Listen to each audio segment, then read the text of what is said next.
Three Emerging Order Civilizations. Chapter 6: The Cultural Reconfiguration of Global Politics. Groping for Groupings, the Politics of Identity. Spurred by modernization, global politics is being reconfigured along cultural lines. Peoples and countries with similar cultures are coming together. Peoples and countries with different cultures are coming apart. Alignments defined by ideology and superpower relations are giving way to alignments defined by culture and civilization. Political boundaries increasingly are redrawn to coincide with cultural ones: ethnic, religious, and civilizational. Cultural communities are replacing Cold War blocs, and the fault lines between civilizations are becoming the central lines of conflict in global politics. During the Cold War, a country could be non-aligned, as many were, or it could, as some did, change its alignment from one side to another. Leaders of a country could make these choices in terms of their perceptions of their security interests, their calculations of the balance of power, and their ideological preferences. In the New World, however, cultural identity is the central factor shaping a country's associations and antagonisms. While a country could avoid Cold War alignment, it cannot lack an identity. Question: which side are you on, has been replaced by the much more fundamental one: who are you? Every state has to have an answer. The answer, its cultural identity, defines the state's place in world politics, its friends, and its enemies. 1990s have seen the eruption of a global identity crisis. Almost everywhere one looks, people have been asking, who are we? Where do we belong, and who is not us? These questions are central not only to peoples attempting to forge new nation-states, as in the former Yugoslavia, but also much more generally. In the mid-1990s, the countries where questions of national identity were actively debated included, among others, Algeria, Canada, China, Germany, Great Britain, India, Iran, Japan, Mexico, Morocco, Russia, South Africa, Syria, Tunisia, Turkey, Ukraine, and the United States. Identity issues are, of course, particularly intense in cleft countries that have sizable groups of people from different civilizations. In coping with identity crisis, what counts for people are blood and belief, faith and family. People rally to those with similar ancestry, religion, language, values, and institutions and distance themselves from those with different ones. In Europe, Austria, Finland, and Sweden, culturally part of the West, had to be divorced from the West and neutral during the Cold War. They are now able to join their cultural kin in the European Union. Catholic and Protestant countries in the former Warsaw Pact, Poland, Hungary, the Czech Republic, and Slovakia, are moving toward membership in the Union and in NATO, and the Baltic states are in line behind them. European powers make it clear that they do not want a Muslim state, Turkey, in the European Union, and are not happy about having a second Muslim state, Bosnia, on the European continent. In the north, the end of the Soviet Union stimulates the emergence of new and old patterns of association among the Baltic republics and between them, Sweden and Finland. Sweden's prime minister pointedly reminds Russia that the Baltic republics are part of Sweden's, near abroad, and that Sweden could not be neutral in the event of Russian aggression against them. Similar realignments occur in the Balkans. During the Cold War, Greece and Turkey were in NATO, Bulgaria and Romania were in the Warsaw Pact, Yugoslavia was non-aligned, and Albania was an isolated sometime associate of Communist China. Now these Cold War alignments are giving way to civilizational ones rooted in Islam and Orthodoxy. Balkan leaders talk of crystallizing a Greek-Serb-Bulgarian Orthodox alliance. Balkan Wars, Greece's prime minister alleges, have brought to the surface the resonance of Orthodox ties. This is a bond. It was dormant, but with the developments in the Balkans, it is taking on some real substance. In a very fluid world, people are seeking identity and security. People are looking for roots and connections to defend themselves against the unknown. These views were echoed by the leader of the principal opposition party in Serbia. The situation in southeastern Europe will soon require the formation of a new Balkan alliance of Orthodox countries, including Serbia, Bulgaria, and Greece, in order to resist the encroachment of Islam. Looking northward, Orthodox Serbia and Romania cooperate closely in dealing with their common problems with Catholic Hungary. With the disappearance of the Soviet threat, the unnatural alliance between Greek and Turkey becomes essentially meaningless, as conflicts intensify between them over the Aegean Sea, Cyprus, their military balance, their roles in NATO and the European Union, and their relations with the United States. Turkey reasserts its role as the protector of Balkan Muslims and provides the cultural reconfiguration of global politics. 127 support to Bosnia. In the former Yugoslavia, Russia backs Orthodox Serbia, Germany promotes Catholic Croatia, Muslim countries rally to the support of the Bosnian government, and the Serbs fight Croatians, Bosnian Muslims, and Albanian Muslims. Overall, the Balkans have again been Balkanized along the religious lines.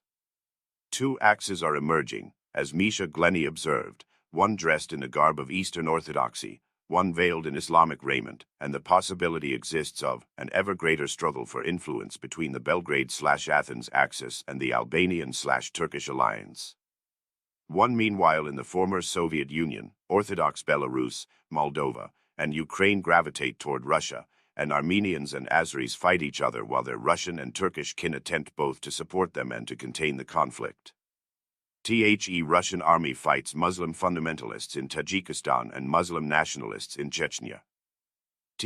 Muslim former Soviet republics work to develop various forms of economy and political association among themselves and to expand their ties with their Muslim neighbors, while Turkey, Iran, and Saudi Arabia devote great effort to cultivating relations with these new states.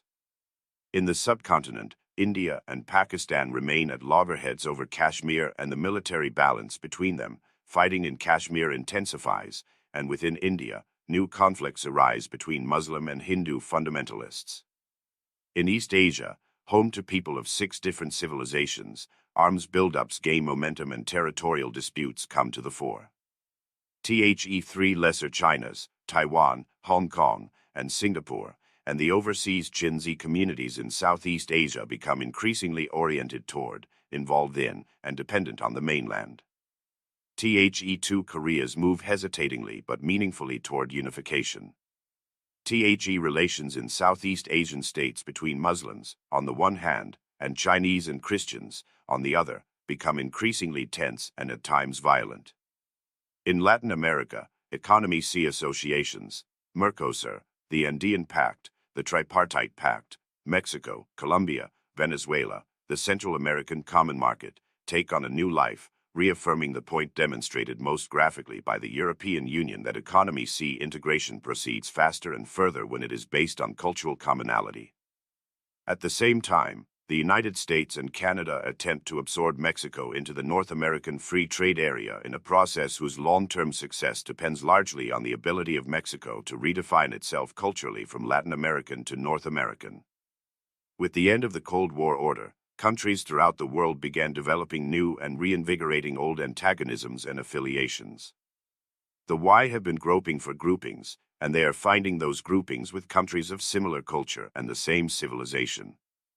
Politicians invoke and publics identify with greater cultural communities that transcend nation-state boundaries, including Greater Serbia, Greater China, Greater Turkey, Greater Hungary, Greater Croatia, Greater Azerbaijan, Greater Russia, Greater Albania, Greater Iran, and Greater Uzbekistan.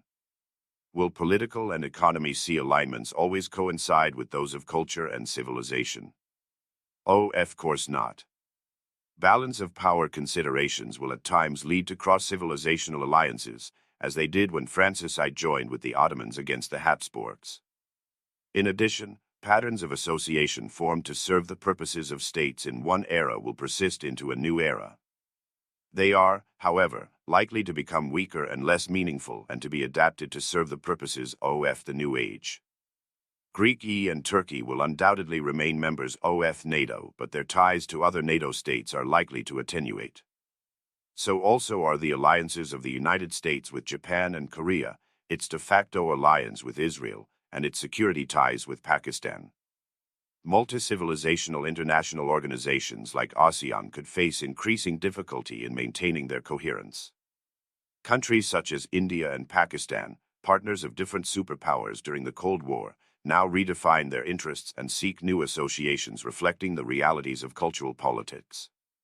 African countries which were dependent on Western support designed to counter Soviet influence look increasingly to South Africa for leadership and succor. Should cultural commonality facilitate cooperation and cohesion among people, and cultural differences promote cleavages and conflicts? First, everyone has multiple identities which may compete with or reinforce each other: kinship, occupational, cultural, institutional, territorial, educational, partisan, ideological, and others. Identifications along one dimension may clash with those along a different dimension.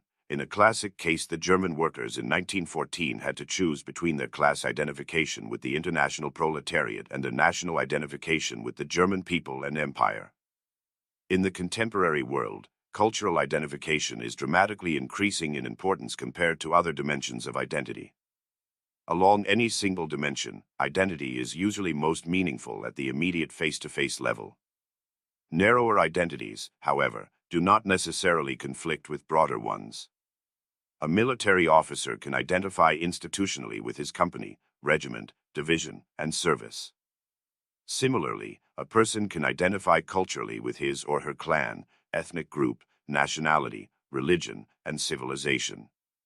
Increased salience of cultural identity at lower levels may well reinforce its salience at higher levels. As Burke suggested, the love to the whole is not extinguished by this subordinate partiality. To be attached to the subdivision, to love the little platoon we belong to in society, is the first principle, the germ, as it were, of public affections. In a world where culture counts, the platoons are tribes and ethnic groups, the regiments are nations, and the armies are civilizations.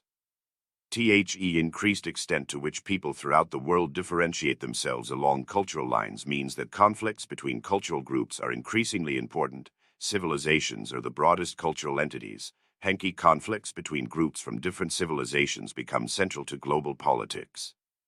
The cultural reconfiguration of global politics 129 second, the increased salience of cultural identity is in large part, as is argued in chapters 3 and 4, the result of social economic modernization at the individual level, where dislocation and alienation create the need for more meaningful identities, and at the societal level, where the enhanced capabilities and power of non-Western society stimulate the revitalization of indigenous identities and culture.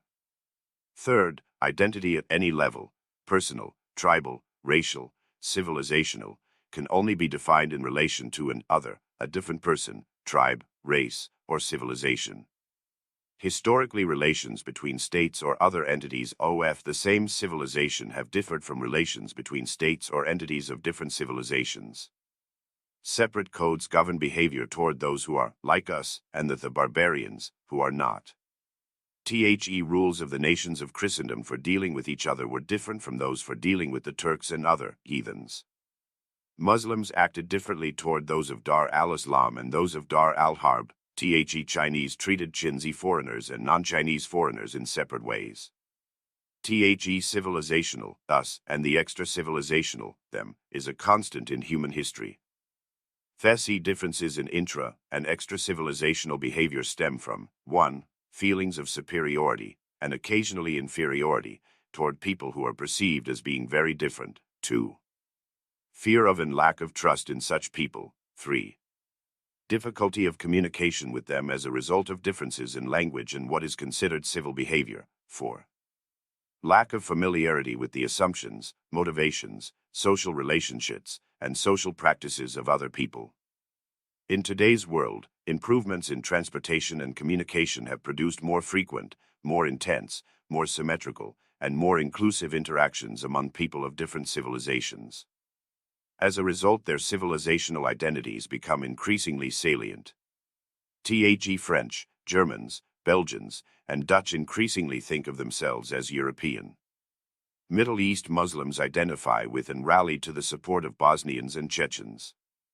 Chinese throughout East Asia identify their interests with those of the mainland.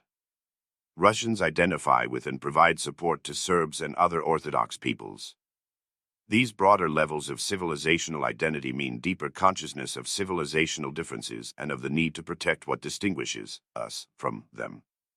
Fourth, The sources of conflict between states and groups from different civilizations are, in large measure, those which have always generated conflict between groups: control of people, territory, wealth, and resources, and relative power, that is, the ability to impose one's own values, culture, and institutions on another group as compared to that group's ability to do that to you. Conflict between cultural groups, however, may also involve cultural issues. Differences in secular ideology between Marxist-Leninism and liberal democracy can at least be debated if not resolved. Differences in material interest can be negotiated and often settled by compromise in a way cultural issues cannot. Hindus and Muslims are unlikely to resolve the issue of whether a temple or a mosque should be built at Ayodhya by building both, or neither, or a syncretic building that is both a mosque and a temple. Nor can what might seem to be a straightforward territorial question between Albanian Muslims and Orthodox Serbs concerning Kosovo or between Jews and Arabs concerning Jerusalem be easily settled, since each place has deep historical, cultural, and emotional meaning to both peoples. Similarly, neither French authorities nor Muslim parents are likely to accept a compromise which would allow schoolgirls to wear Muslim dress every other day during the school year. Cultural questions like these involve a yes or no, zero-sum choice. Fifth and finally is the ubiquity of conflict. It is human to hate. For self-definition and motivation, people need enemies, competitors in business, rivals in achievement, opponents in politics. The why naturally distrust and see as threats those who are different and have the capability to harm them. The resolution of one conflict and the disappearance of one enemy generate personal, social, and political forces that give rise to new ones. The us versus them tendency is, as Ali Mazrui said, in the political arena, almost universal. Two, in the contemporary world, the them is more and more likely to be people from a different civilization. The end of the Cold War has not ended conflict but has rather given rise to new identities rooted in culture and to new patterns of conflict among groups from different cultures which at the broadest level are civilizations. Simultaneously, common culture also encourages cooperation among states and groups which share the culture, which can be seen in the emerging patterns of regional association among countries, particularly in the economic area. Culture and economy see cooperation and the early 1990s heard much talk of regionalism and the regionalization of world politics. Regional conflicts replaced the global conflict on the world security agenda. Major powers, such as Russia, China, and the United States, as well as secondary powers, such as Sweden and Turkey, redefined their security interests in explicitly regional terms. Trade within regions expanded faster than trade between regions, and many foresaw the emergence of regional economy C blocks, European, North American, East Asian, and perhaps others. The term regionalism, however, does not adequately describe what was happening. Regions are geographical, not political or cultural entities. As with the Balkans or the Middle East, they may be riven by inter- and intra-civilization conflicts. Regions are a basis for cooperation among states only to the extent that geography coincides with culture. Divorced from culture, propinquity does the cultural reconfiguration of global politics 131 not yield commonality and may foster just the reverse. Military alliances and economic associations require cooperation among their members. Cooperation depends on trust, and trust most easily springs from common values and culture. As a result, while age and purpose also play a role, the overall effectiveness of regional organizations generally varies inversely with the civilizational diversity of their membership. By and large, single civilization organizations do more things and are more successful than multi-civilizational organizations. This is true of both political and security organizations, on the one hand, and economic organizations, on the other. The success of NATO has resulted in large part from its being the central security organization of Western countries with common values and philosophical assumptions. The Western European Union is the product of a common European culture.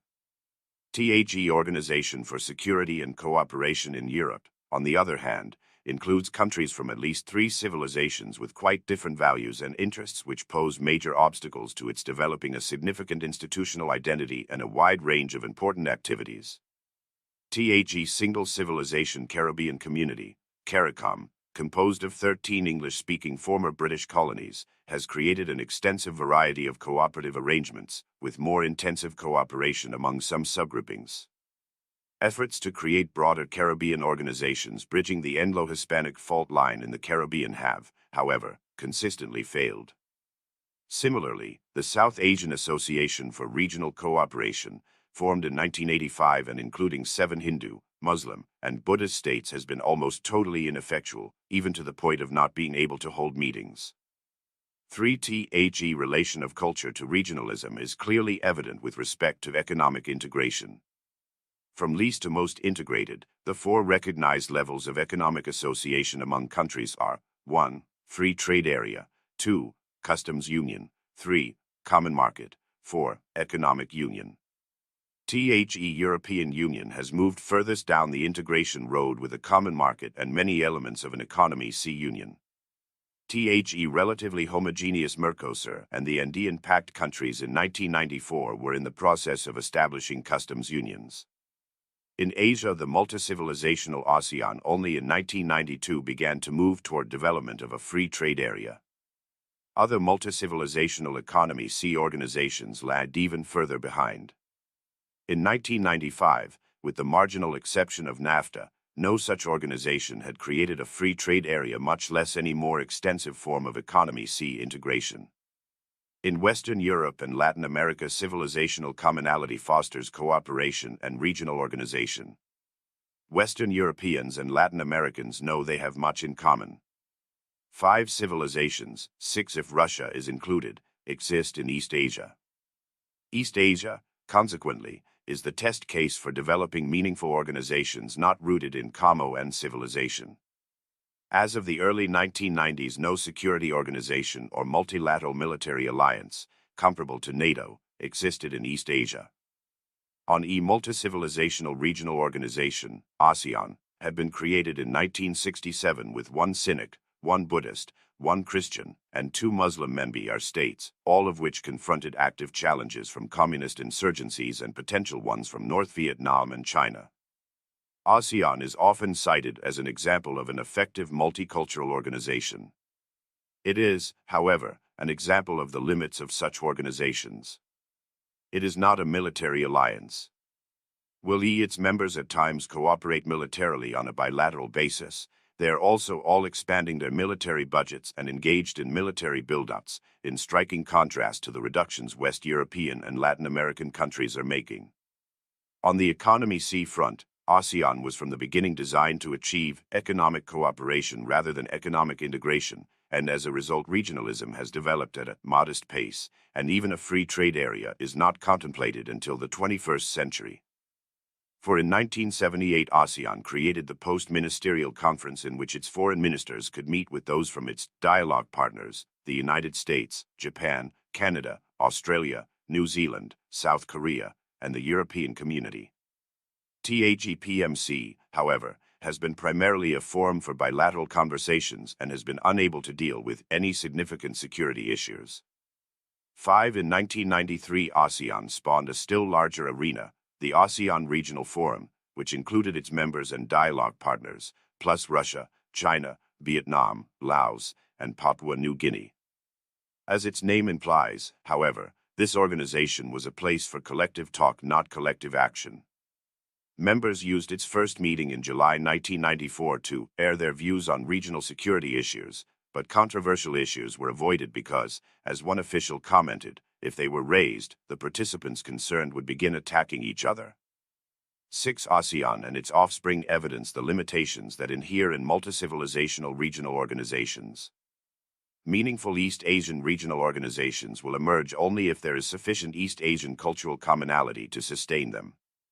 East Asian societies undoubtedly share some things in common which differentiate them from the West. Malaysia's Prime Minister, Mahathir Mohamad, argues that these commonalities provide a basis for association and has promoted formation of the East Asian Economy C Caucus on these grounds. It would include the ASEAN countries, Myanmar, Taiwan, Hong Kong, South Korea, and, most important, China and Japan. Mahathir argues that the EAEC is rooted in a Comoen culture. It should be thought of not just as a geographical group, because it is in East Asia, but also as a cultural group. Although East Asians, the cultural reconfiguration of global politics 133 may be Japanese or Koreans or Indonesians, culturally they have certain similarities. Europeans flock together and Americans flock together. We Asians should flock together as well. Its purpose, as one of his associates said, is to enhance regional trade among countries with commonalities here in Asia. 7th underlying premise of the EAEC is thus that economics follows culture.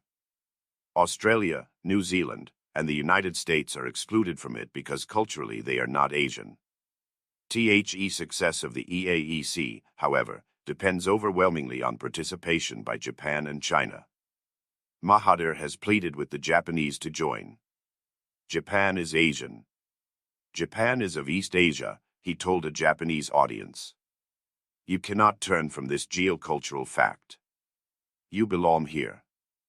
8th Japanese government, however, was reluctant to enlist in the EAEC, in part for fear of offending the United States and in part because it was divided over whether it should identify itself with Asia.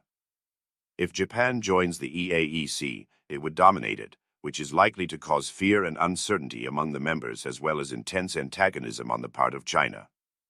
For several years there was much talk of Japan creating an Asian yen bloc to balance the European Union and the NAFTA. Japan, however, is a lone country with few cultural connections with its neighbors and as of 1995 no yen bloc had materialized. While the ASEAN moved slowly, the yen bloc remained a dream, Japan wavered, and the EAEC did not get off the ground. Economy C interaction in East Asia nonetheless increased dramatically.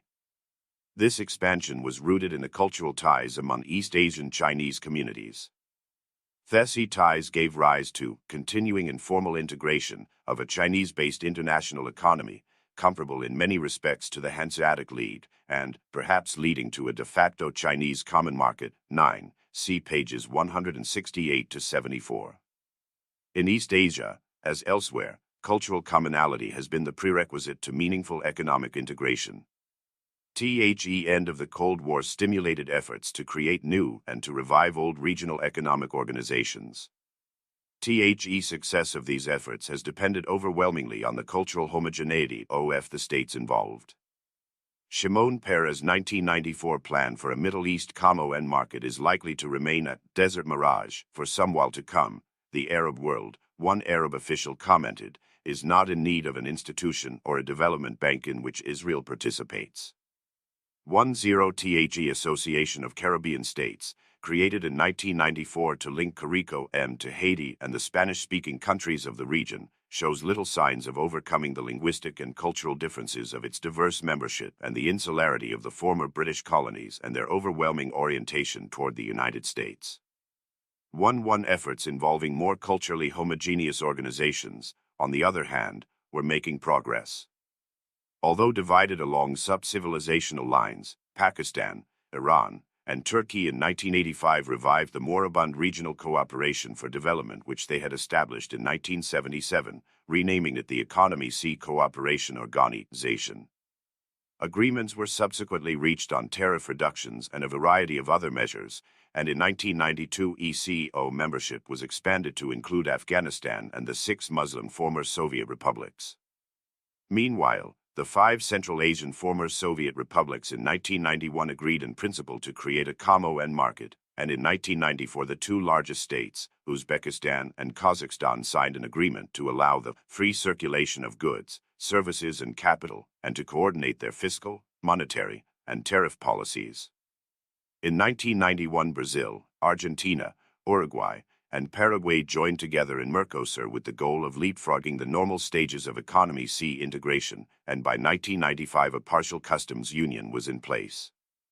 In 1990 the previously stagnant Central American Comoen market established a free trade area, and in 1994 the formerly equally passive Andine group created a custom union. In 1992 the Visegrad countries, Poland, Hungary, the Czech Republic, and Slovakia, agreed to establish a Central European Free Trade Area and in 1994 speeded up the timetable for its realization. 1-2 trade expansion follows Economy C integration, and during the 1980s and early 1990s intraregional trade became increasingly more important relative to interregional trade. Trade within the European Community constituted 50.6% of the community's total trade in 1980 and grew to 58.9% by 1989. Similar shifts toward regional trade occurred in North America and East Asia. In Latin America, the creation of Mercosur and the revival of the Andean Pact stimulated an upsurge in intra-Latin American trade in the early 1990s, with trade between Brazil and Argentina tripling and Colombia-Venezuela trade quadrupling between 1990 and 1993. In 1994, Brazil replaced the United States as Argentina's principal trading partner. The creation of NAFTA was similarly accompanied by a significant increase in Mexican-U.S. trade. Trade within East Asia also expanded more rapidly than extra-regional trade, but its expansion was hampered by Japan's tendency to keep its markets closed. Trade among the countries of the Chinese Cultural Zone, ASEAN, Taiwan, Hong Kong, South Korea, and China, on the other hand, increased from less than 20% of their total in 1970 to almost 30% of their total in 1992, while Japan's share of their trade declined from 23% to 13%. In 1992, Chinese zone exports to other zone countries exceeded both their exports to the United States and their combined exports to Japan and the European Community. 1-3 As a society and civilization unique to itself, Japan faces difficulties developing its economy C ties with East Asia and dealing with its economy C differences with the United States and Europe. However strong the trade and investment links Japan may forge with other East Asian countries, its cultural differences from those countries, and particularly from their largely Chinese economic elites, preclude it from creating a Japanese-led regional economy C grouping comparable to NAFTA or the European Union. At the same time, its cultural differences with the West exacerbate misunderstanding and antagonism in the cultural reconfiguration of global politics. 135 Economic relations with the United States and Europe. If, as seems to be the case, economic integration depends on cultural commonality, Japan as a culturally lone country could have an economically lonely future. In the past, the patterns of trade among nations have followed and paralleled the patterns of alliance among nations. 1-4 In the emerging world, patterns of trade will be decisively influenced by the patterns of culture. Businessmen make deals with people they can understand and trust. States surrender sovereignty to international associations composed of like-minded states they understand and trust. The roots of economy C cooperation are in cultural commonality. The structure EOF civilization S in the Cold War, countries related to the two superpowers as allies, satellites, clients, neutrals, and non-aligned. In the post-Cold War world, countries relate to civilizations as membi are states, core states, lone countries, cleft countries, and torn countries. Like tribes and nations, civilizations have political structures. A member state is a country fully identified culturally with one civilization, as Egypt is with Arab Islamic civilization and Italy is with European Western civilization. A civilization may also include people who share in and identify with its culture, but who live in states dominated by members of another civilization. Civilizations usually have one or more places viewed by their members as the principal source or sources of the civilization's culture. These sources are often located within the core state or states of the civilization, that is, its most powerful and culturally central state or states. The number and role of core states vary from civilization to civilization and may change over time. Japanese civilization is virtually identical with the single Japanese core state.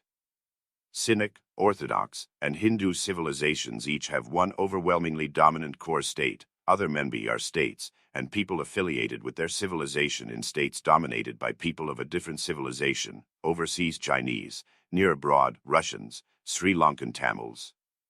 Historically, the West has usually had several core states. It has now two cores, the United States and a Franco-German core in Europe, with Britain an additional center of power adrift between them. Islam, Latin America, and Africa lacked core states. This is in part due to the imperialism of the Western powers, which divided among themselves Africa, the Middle East, and in earlier centuries and less decisively, Latin America. The absence of an Islamic core state poses major problems for both Muslim and non-Muslim societies, which are discussed in Chapter 7. With respect to Latin America, conceivably Spain could have become the core state of a Spanish-speaking or even Iberian civilization, but its leaders consciously chose to become a member state in European civilization, while at the same time maintaining cultural links with its former colonies. Size, resources, population, military and economy capacity qualify Brazil to be the leader of Latin America, and conceivably it could become that. Brazil, however, is to Latin America what Iran is to Islam. Otherwise well qualified to be a core state, sub-civilizational differences, religious with Iran, linguistic with Brazil, make it difficult for it to assume that role.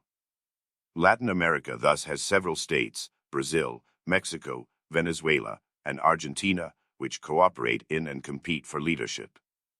The Latin American situation is also complicated by the fact that Mexico has attempted to redefine itself from a Latin American to a North American identity, and Chile and other states may follow. In the end, Latin American civilization could merge into and become one subvariant of a three-pronged Western civilization. The ability of any potential core state to provide leadership to sub-Saharan Africa is limited by its division into French-speaking and English-speaking countries. For a while, Côte d'Ivoire was the core state of French-speaking Africa. In considerable measure, however, the core state of French Africa has been France, which after independence maintained intimate economic, military, and political connections with its former colonies. The two African countries that are most qualified to become core states are both English-speaking. Size, resources, and location make Nigeria a potential core state, but its inter-civilizational disunity, massive corruption, political instability, repressive government, and economy problems have severely limited its ability to perform this role, although it has done so on occasion. South Africa's peaceful and negotiated transition from apartheid, its industrial strength, its higher level of economy development compared to other African countries, its military capability, its natural resources, and its sophisticated black and white political leadership all mark South Africa as clearly the leader of Southern Africa, probably the leader of English Africa, and possibly the leader of all sub-Saharan Africa. A lone country lacks cultural commonality with other societies. Ethiopia, for example, is culturally isolated by its predominant language, Amharic, written in the Ethiopi script, its predominant religion, Coptic Orthodoxy, its imperial history, and its religious differentiation from the largely Muslim surrounding peoples. While Haiti's elite has traditionally relished its cultural ties to France, Haiti's Creole language, Vodou religion, revolutionary slave origins, and brutal history combined to make it a lone country. Every nation is unique, Sidney Mintz observed, but Haiti is in a class by itself. As a result, during the Haitian crisis of 1994, Latin American countries did not view Haiti as a Latin American problem and were unwilling to accept Haitian refugees, although they took in Cuban ones. In Latin America, as Panama's president-elect put it, Haiti is not recognized as a Latin American country. Haitians speak a different language. The Y have different ethnic roots, a different culture. They are very different altogether. Haiti is equally separate from the English-speaking black countries of the Caribbean. Haitians, one commentator observed, are, just as the cultural reconfiguration of global politics 137 strange to someone from Grenada or Jamaica as they would be to someone from Iowa or Montana. Haiti, the neighbor nobody wants, is truly a kinless country. 15 most important lone country is Japan. No other country shares its distinct culture, and Japanese migrants are either not numerically significant in other countries or have assimilated to the cultures of those countries, e.g., Japanese Americans. Japan's loneliness is further enhanced by the fact that its culture is highly particularistic and does not involve a potentially universal religion, Christianity, Islam, or ideology, liberalism, communism, that could be exported to other societies and thus establish a cultural connection with people in those societies. Almost all countries are heterogeneous in that they include two or more ethnic, racial, and religious groups. Many countries are divided in that the differences and conflicts among these groups play an important role in the politics of the country. The depth of this division usually varies over time. Deep divisions within a country can lead to massive violence or threaten the country's existence. This latter threat and movements for autonomy or separation are most likely to arise when cultural differences coincide with differences in geographic location. If culture and geography do not coincide, they may be made to coincide through either genocide or forced migration. Countries with distinct cultural groupings belonging to the same civilization may become deeply divided, with separation either occurring, Czechoslovakia, or becoming a possibility, Canada. Deep divisions are, however, much more likely to emerge within a cleft country where large groups belong to different civilizations. Such divisions and the tensions that go with them often develop when a majority group belonging to one civilization attempts to define the state as its political instrument and to make its language, religion, and symbols those of the state, as Hindus, Sinhalese, and Muslims have attempted to do in India, Sri Lanka, and Malaysia. Cleft countries that territorially bestride the fault lines between civilizations face particular problems maintaining their unity. In Sudan, civil war has gone on for decades between the Muslim North and the largely Christian South. The same civilizational division has bedeviled Nigerian politics for a similar length of time and stimulated one major war of secession plus coups, rioting, and other violence. In Tanzania, the Christian animist mainland and Arab Muslim Zanzibar have drifted apart and in many respects become two separate countries, with Zanzibar in 1992 secretly joining the Organization of the Islamic Conference and then being induced by Tanzania to withdraw from it the following year. The same Christian-Muslim division has generated tensions and conflicts in Kenya. On the Horn of Africa, largely Christian Ethiopia and overwhelmingly Muslim Eritrea separated from each other in 1993. Ethiopia was left, however, with a substantial Muslim minority among its Oromo people. Other countries divided by civilizational fault lines include India, Muslims and Hindus, Sri Lanka, Sinhalese Buddhists and Tamil Hindus, Malaysia and Singapore, Chinese and Malay Muslims, China, Han Chinese, Tibetan Buddhists, Turkic Muslims, Philippines, Christians and Muslims, and Indonesia, Muslims and Timorese Christians. The divisive effect of civilizational fault lines has been most notable in those cleft countries held together during the Cold War by authoritarian communist regimes legitimated by Marxist-Leninist ideology. With the collapse of communism, culture replaced ideology as the magnet of attraction and repulsion, and Yugoslavia and the Soviet Union came apart and divided into new entities grouped along civilizational lines: Baltic, Protestant and Catholic, Orthodox, and Muslim republics in the former Soviet Union, Catholic Slovenia and Croatia, partially Muslim Bosnia-Herzegovina, and Orthodox Serbia, Montenegro, and Macedonia in the former Yugoslavia. Where these successor entities still encompassed multi-civilizational groups, second-stage divisions manifested themselves. Bosnia-Herzegovina was divided by war into Serbian, Muslim, and Croatian sections, and Serbs and Croats fought each other in Croatia. The sustained peaceful position of Albanian Muslim Kosovo within Slavic Orthodox Serbia is highly uncertain, and tensions rose between the Albanian Muslim minority and the Slavic Orthodox majority in Macedonia. Many former Soviet republics also bestride civilizational fault lines, in part because the Soviet government shaped boundaries so as to create divided republics, Russian Crimea going to Ukraine, Armenian Nagorno-Karabakh to Azerbaijan. Russia has several, relatively small, Muslim minorities, most notably in the North Caucasus and the Volga region. Estonia, Latvia, and Kazakhstan have substantial Russian minorities, also produced in considerable measure by Soviet policy. Ukraine is divided between the Uniate nationalist Ukrainian-speaking West and the Orthodox Russian-speaking East. In a cleft country, major groups from two or more civilizations say, in effect, we are different peoples and belong in different places. East forces of repulsion drive them apart and they gravitate toward civilizational magnets in other societies. A torn country, in contrast, has a single predominant culture which places it in one civilization, but its leaders want to shift it to another civilization. The Y say, in effect, we are one people and belong together in one place, but we want to change that place. Unlike the people of cleft countries, the people of torn countries agree on who they are but disagree on which civilization is properly their civilization. Typically, a significant portion of the leaders embrace a Kemalist strategy and decide their society should reject its non-Western culture and institutions, should join the West, and should both modernize and westernize. Russia has been a torn country since Peter the Great, divided over the issue of whether it is part of Western civilization or is the core of a distinct Eurasian Orthodox civilization. Mustafa Kemal's country is, of course, the classic torn country which since the 1920s has been trying to modernize, to westernize, and to become part of the West. After almost 2 centuries of the cultural reconfiguration of global politics, 139 Mexico defining itself as a Latin American country in opposition to the United States, its leaders in the 1980s made their country a torn country by attempting to redefine it as a North American society.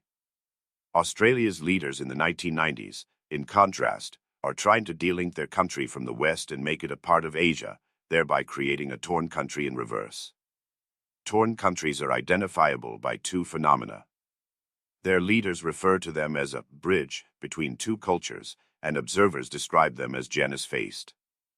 Russia looks west and east, Turkey, east, west, which is best, Australian nationalism, divided loyalties, are typical headlines highlighting torn country identity problems.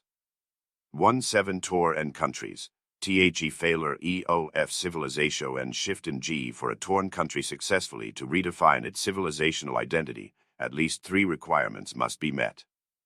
First, the political and economy elite of the country has to be generally supportive of and enthusiastic about this move. Second, the public has to be at least willing to acquiesce in the redefinition of identity. Third, the dominant elements in the host civilization, in most cases the West, have to be willing to embrace the convert. The process of identity redefinition will be prolonged, interrupted, and painful, politically, socially, institutionally, and culturally. It also to date has failed. Russia. In the 1990s, Mexico had been a torn country for several years and Turkey for several decades.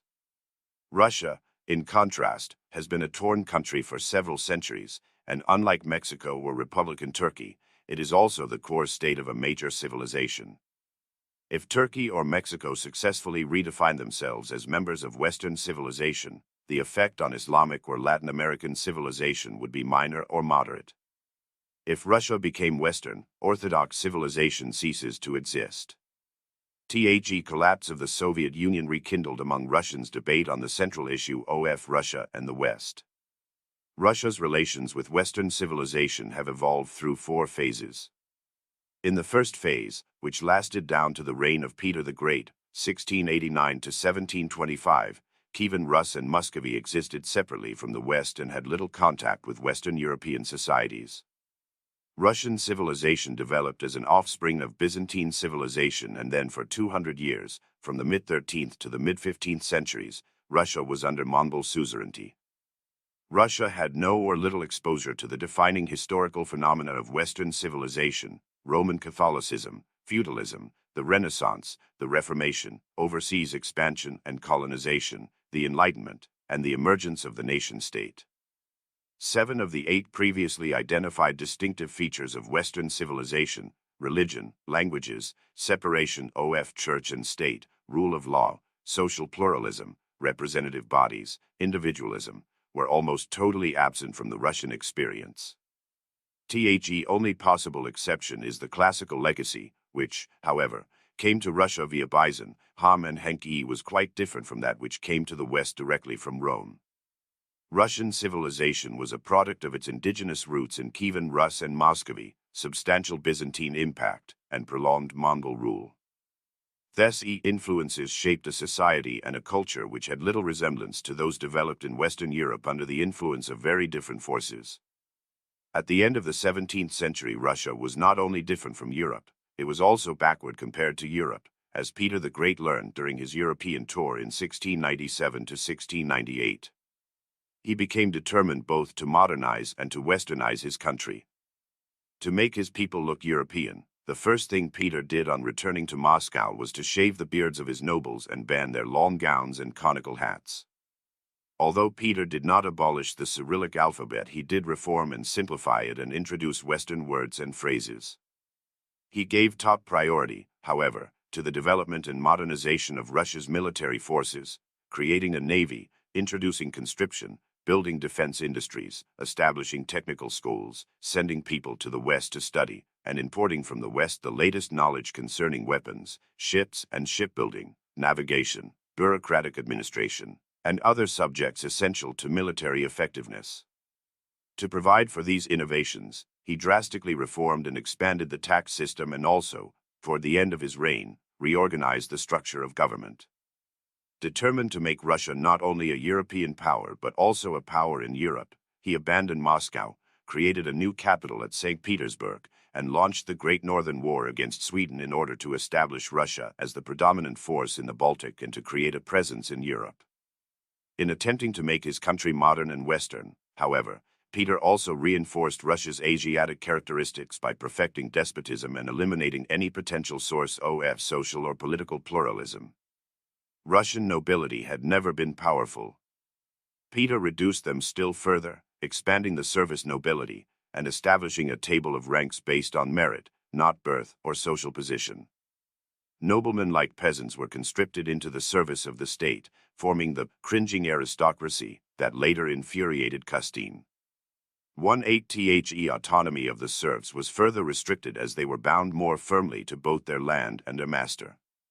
The Orthodox Church, which had always been under broad state control, was reorganized and placed under a synod directly appointed by the Tsar. The Tsar was also given power to appoint his successor without reference to the prevailing practices of inheritance. With these changes, Peter initiated and exemplified the close connection in Russia between modernization and westernization, on the one hand, and despotism, on the other. Following this Petrine model, Lenin, Stalin, and to a lesser degree Catherine II and Alexander II, also tried in varying ways to modernize and westernize Russia and strengthen autocratic power.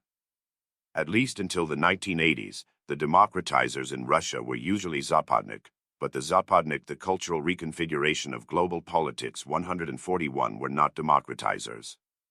The lesson of Russian history is that the centralization of power is the prerequisite to social and economy reform.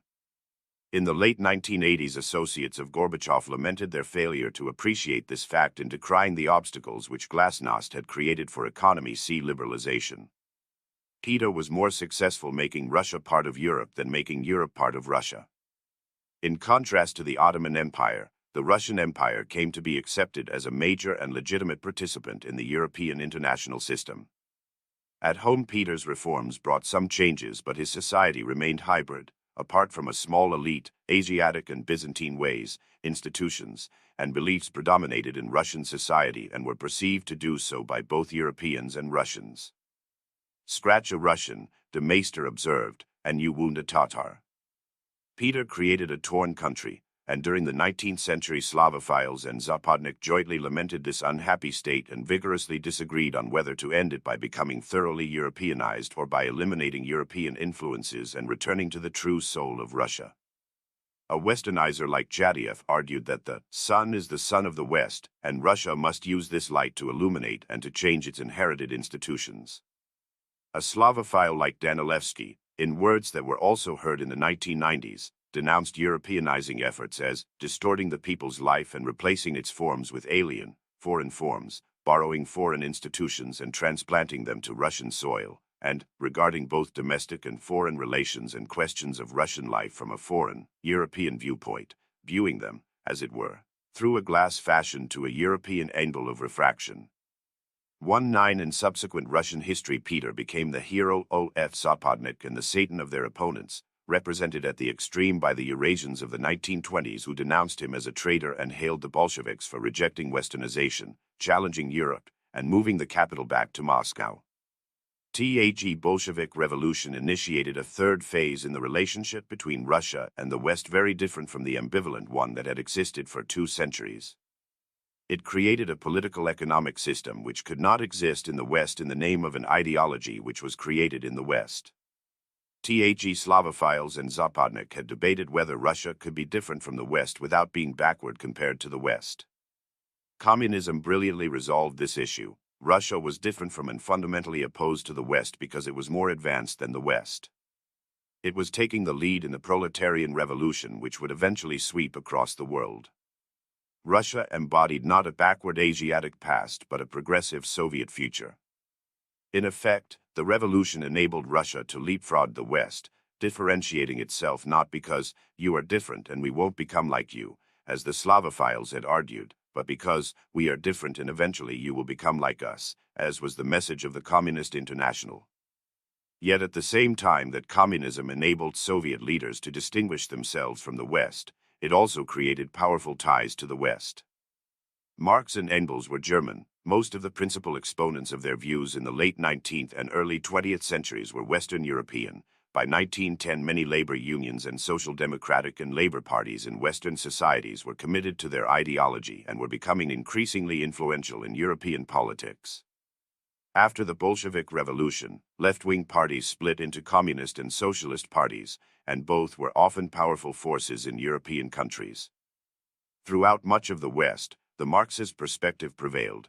Communism and socialism were seen as the wave of the future and were widely embraced in one way or another by political and intellectual elites. The debate in Russia between Slavophiles and Zapadnik over the future of Russia was thus replaced by a debate in Europe between left and right over the future of the West and whether or not the Soviet Union epitomized that future. After World War II, the power of the Soviet Union reinforced the appeal of communism both in the West and, more significantly, in those non-Western civilizations which were now reacting against the West. Elites in Western-dominated non-Western societies who wished to seduce the West talked in terms of self-determination and democracy. Those who wished to confront the West invoked revolution and national liberation. By adopting Western ideology and using it to challenge the West, Russians in a sense became closer to and more intimately involved with the West than at any previous time in their history. Although the ideologies of liberal democracy and communism differed greatly, both parties were, in a sense, speaking the same language. The collapse of communism and of the Soviet Union ended this political ideological interaction between the West and Russia. The West hoped and believed the result would be the triumph of liberal democracy throughout the former Soviet Empire. That, however, was not foreordained. As of 1995, the future of liberal democracy in Russia and the other Orthodox republics was uncertain. In addition, as the Russians stopped behaving like Marxists and began behaving like Russians, the gap between Russia and the West broadened.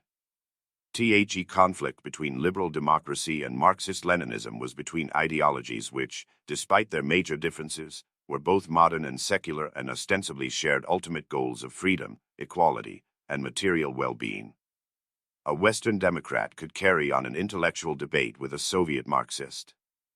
It would be impossible for him to do that with a Russian Orthodox nationalist. During the Soviet years, the struggle between Slavophiles and Zapadnik was suspended as both Solzhenitsyn's and Sakharov's challenged the communist synthesis. With the collapse of that synthesis, the debate over Russia's true identity re-emerged in full vigor. Should Russia adopt Western values, institutions, and practices and attempt to become part of the West? Or did Russia embody a distinct Orthodox and Eurasian civilization, different from the West's with a unique destiny to link Europe and Asia? Intellectual and political elites, the cultural reconfiguration of global politics, and the general public were seriously divided over these questions. On the one hand were the Zapadnik, cosmopolitans, or Atlanticists, and on the other, the successors to the Slavophiles, variously referred to as nationalists, Eurasianists, or Državniki, strong state supporters. 20 principal differences between these groups were over foreign policy and to a lesser degree economy, see reform and state structure. Opinions were distributed over a continuum from one extreme to another.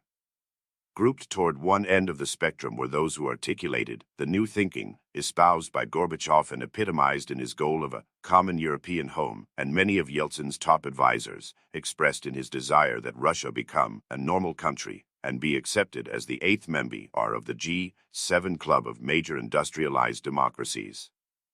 More moderate nationalists such as Sergei Stankovic argued that Russia should reject the Atlanticist course and should give priority to the protection of Russians in other countries, emphasize its Turkic and Muslim connections, and promote an appreciable redistribution of our resources, our options, our ties, and our interests in favor of Asia, or the Eastern direction.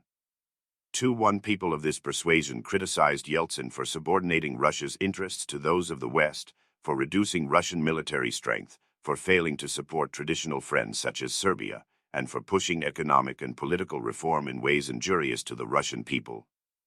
Indicative of this trend was the new popularity of the ideas of Peter Savitsky, who in the 1920s argued that Russia was a unique Eurasian civilization.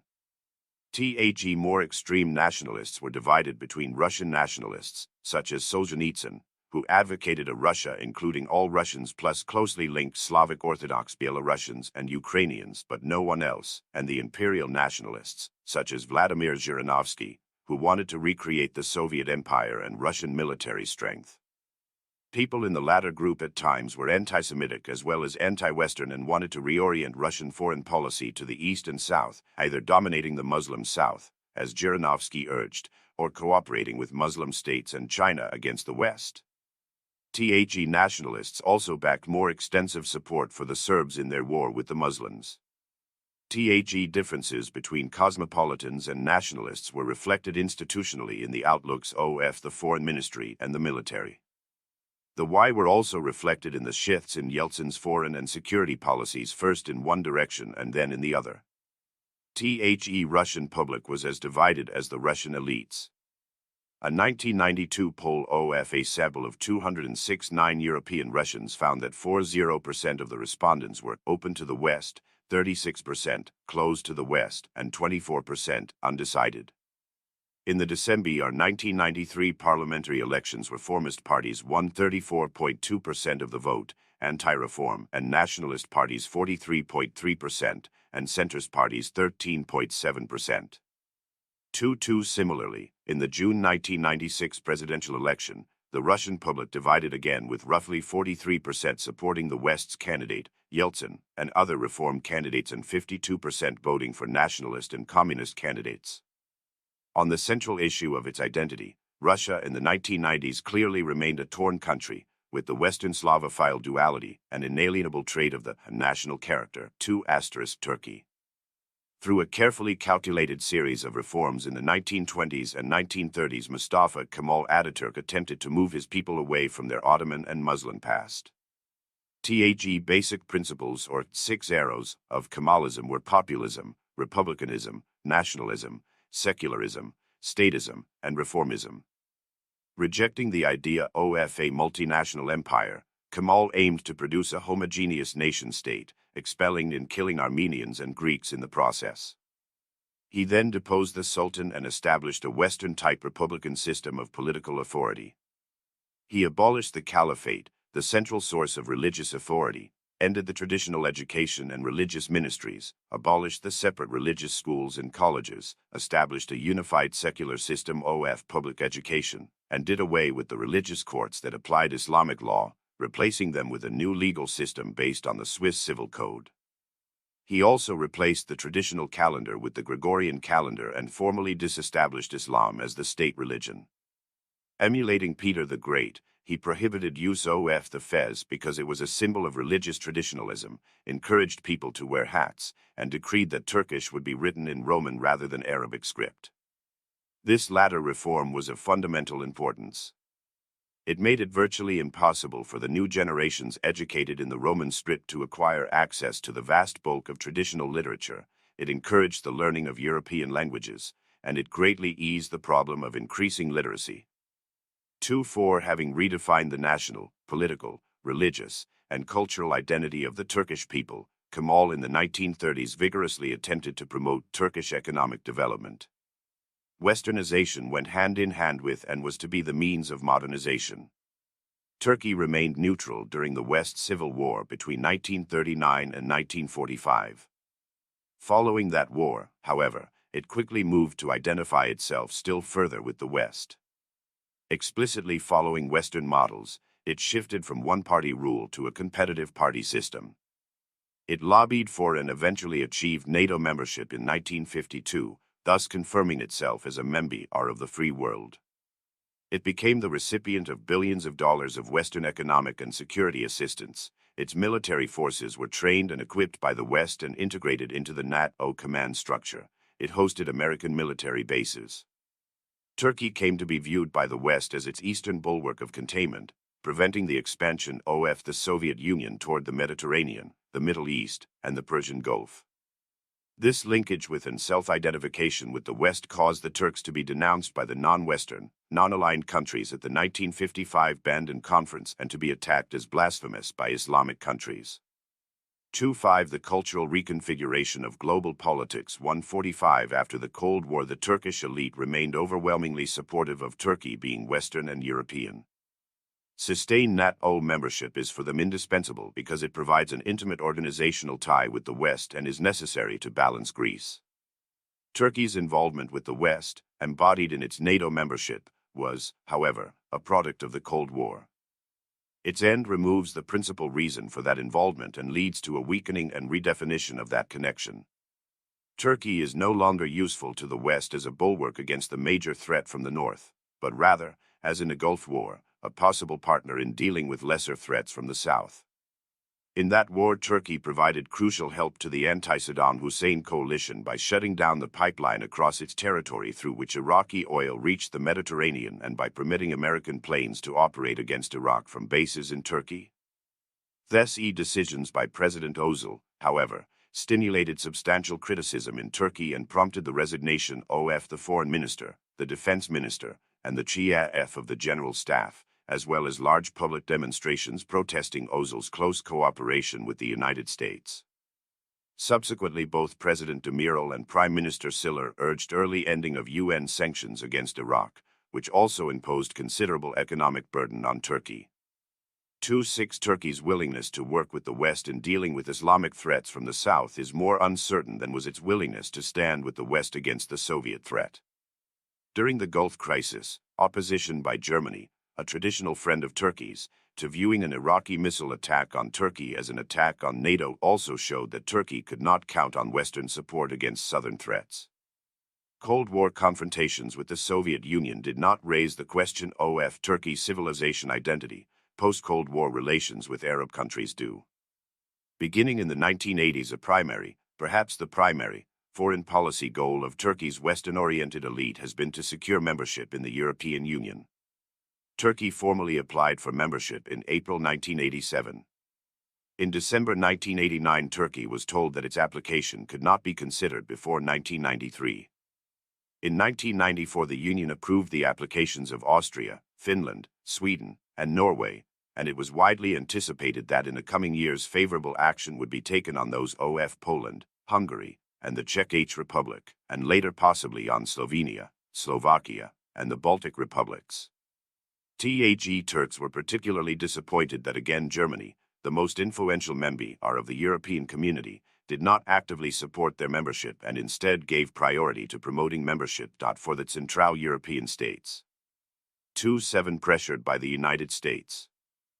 The Union did negotiate a customs union with Turkey. Full membership, however, remains a distant and dubious possibility. Why was Turkey passed over, and why does it always seem to be at the end of the queue? In public, European officials referred to Turkey's low level of economic development and its less than Scandinavian respect for human rights. In private, both Europeans and Turks agreed that the real reasons were the intense opposition of the Greeks and, more importantly, the fact that Turkey is a Muslim country. European countries did not want to face the possibility of opening their borders to immigration from a country of 60 million Muslims and much unemployment. Even more significantly, they felt that culturally the Turks did not belong in Europe. Turkey's human rights record, as President Özal said in 1992, is a made-up reason why Turkey should not join the EC. The real reason is that we are Muslim and they are Christian, but he added, they don't say that. European officials, in turn, agreed that the Union is a Christian club and that Turkey is too poor, too populous, too Muslim, too harsh, too culturally different, too everything.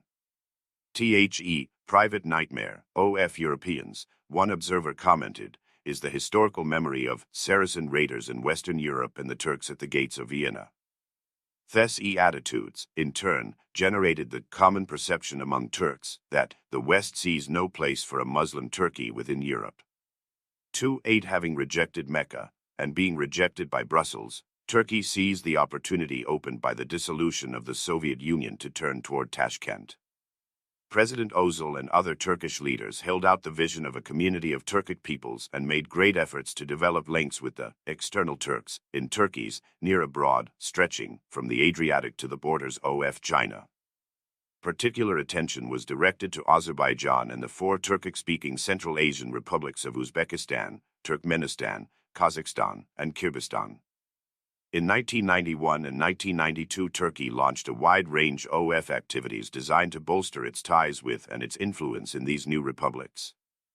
These included $1.5 billion in long-term low-interest loans, $79 million in direct relief aid, satellite television, replacing a Russian-language channel, telephone communications, airline service, thousands of scholarships for students to study in Turkey, and training in Turkey for Central Asian and Azeri bankers, businesspersons, diplomats, and hundreds of military officers. Teachers were sent to the new republics to teach Turkish, and about 2,000 joint ventures were started. Cultural commonality smoothed these economic relationships. As one Turkish businessman commented, the most important thing for success in Azerbaijan or Turkmenistan is finding the right partner. For Turkish people, it is not so difficult. We have the same culture, more or less the same language, and we eat from the same kitchen. 2-9 Turkey's reorientation toward the Caucasus and Central Asia was fueled not only by the dream of being the leader of a Turkic community of nations, but also by the desire to counter Iran and Saudi Arabia from expanding their influence and promoting Islamic fundamentalism in this region. Turks saw themselves as offering the Turkish model, or the idea of Turkey, a secular, democratic Muslim state with a market economy, as an alternative. In addition, Turkey hoped to contain the resurgence of Russian influence. By providing an alternative to Russia and Islam, Turkey also would bolster its claim for support from an eventual membership in the European Union. The cultural reconfiguration of global politics. Turkey's initial surge of activity with the Turkic republics became more restrained in 1993 due to the limits on its resources, the succession of Süleyman Demirel to the presidency following Özal's death, and the reassertion of Russia's influence in what it considered its near abroad. WHE and the Turkic former Soviet republics first became independent, their leaders rushed to Ankara to court Turkey. Subsequently, as Russia applied pressure and inducements, they swung back and generally stressed the need for balanced relationships between their cultural cousin and their former imperial master. Turks, however, continued to attempt to use their cultural affiliations to expand their economic and political linkages and, in their most important coup, secured agreement of the relevant governments and oil companies to the construction of a pipeline to bring Central Asian and Azerbaijani oil through Turkey to the Mediterranean. 3-0 Turkey worked to develop its links with the Turkic former Soviet republics. Its own Kemalist secular identity was under challenge at home. First, for Turkey, as for so many other countries, the end of the Cold War, together with the dislocations generated by social and economic development, raised major issues of national identity and ethnic identification. 3-1 and religion was there to provide an answer. Secular heritage of Ataturk and of the Turkish elite for 2/3 of a century came increasingly under fire. Experience of Turks abroad tended to stimulate Islamist sentiments at home. Turks coming back from West Germany reacted to hostility there by falling back on what was familiar. And that was Islam. Mainstream opinion and practice became increasingly Islamist. In 1993 it was reported that Islamic-style beards and veiled women have proliferated in Turkey, that mosques are drawing even larger crowds, and that some bookstores are overflowing with books and journals, cassettes, compact discs, and videos glorifying Islamic history, precepts and way of life and exalting the Ottoman Empire's role in preserving the values of the Prophet Muhammad. Reportedly, no fewer than 29 publishing houses and printing presses, 300 publications including 4 dailies, some 100 unlicensed radio stations, and about 30 likewise unlicensed television channels were all propagating Islamic ideology. 3-2 Confronted by rising Islamist sentiment, Turkey's rulers attempted to adopt fundamentalist practices and co-opt fundamentalist support. In the 1980s and 1990s, the supposedly secular Turkish government maintained an Office of Religious Affairs with a budget larger than those of some ministries, financed the construction of mosques, required religious instruction in all public schools, and provided funding to Islamic schools, which quintupled in number during the 1980s, enrolling about 15% of secondary school children, and which preached Islamist doctrines and produced thousands of graduates, many of whom entered government service. In symbolic but dramatic contrast to France, the government in practice allowed schoolgirls to wear the traditional Muslim headscarf, 70 years after Ataturk banned the fez. 3-3 THES government actions, in large part motivated by the desire to take the wind out of the sails of the Islamists, testify to how strong that wind was in the 1980s and early 1990s. Second, the resurgence of Islam changed the character of Turkish politics. Political leaders, most notably Turgut Özal, quite explicitly identified themselves with Muslim symbols and policies. In Turkey, as elsewhere, democracy reinforced indigenization and the return to religion. In their eagerness to curry favor with the public and gain votes, politicians, and even the military, the very bastion and guardian of secularism, had to take into account the religious aspirations of the population. Not a few of the concessions they granted smacked of demagoguery. Popular movements were religiously inclined.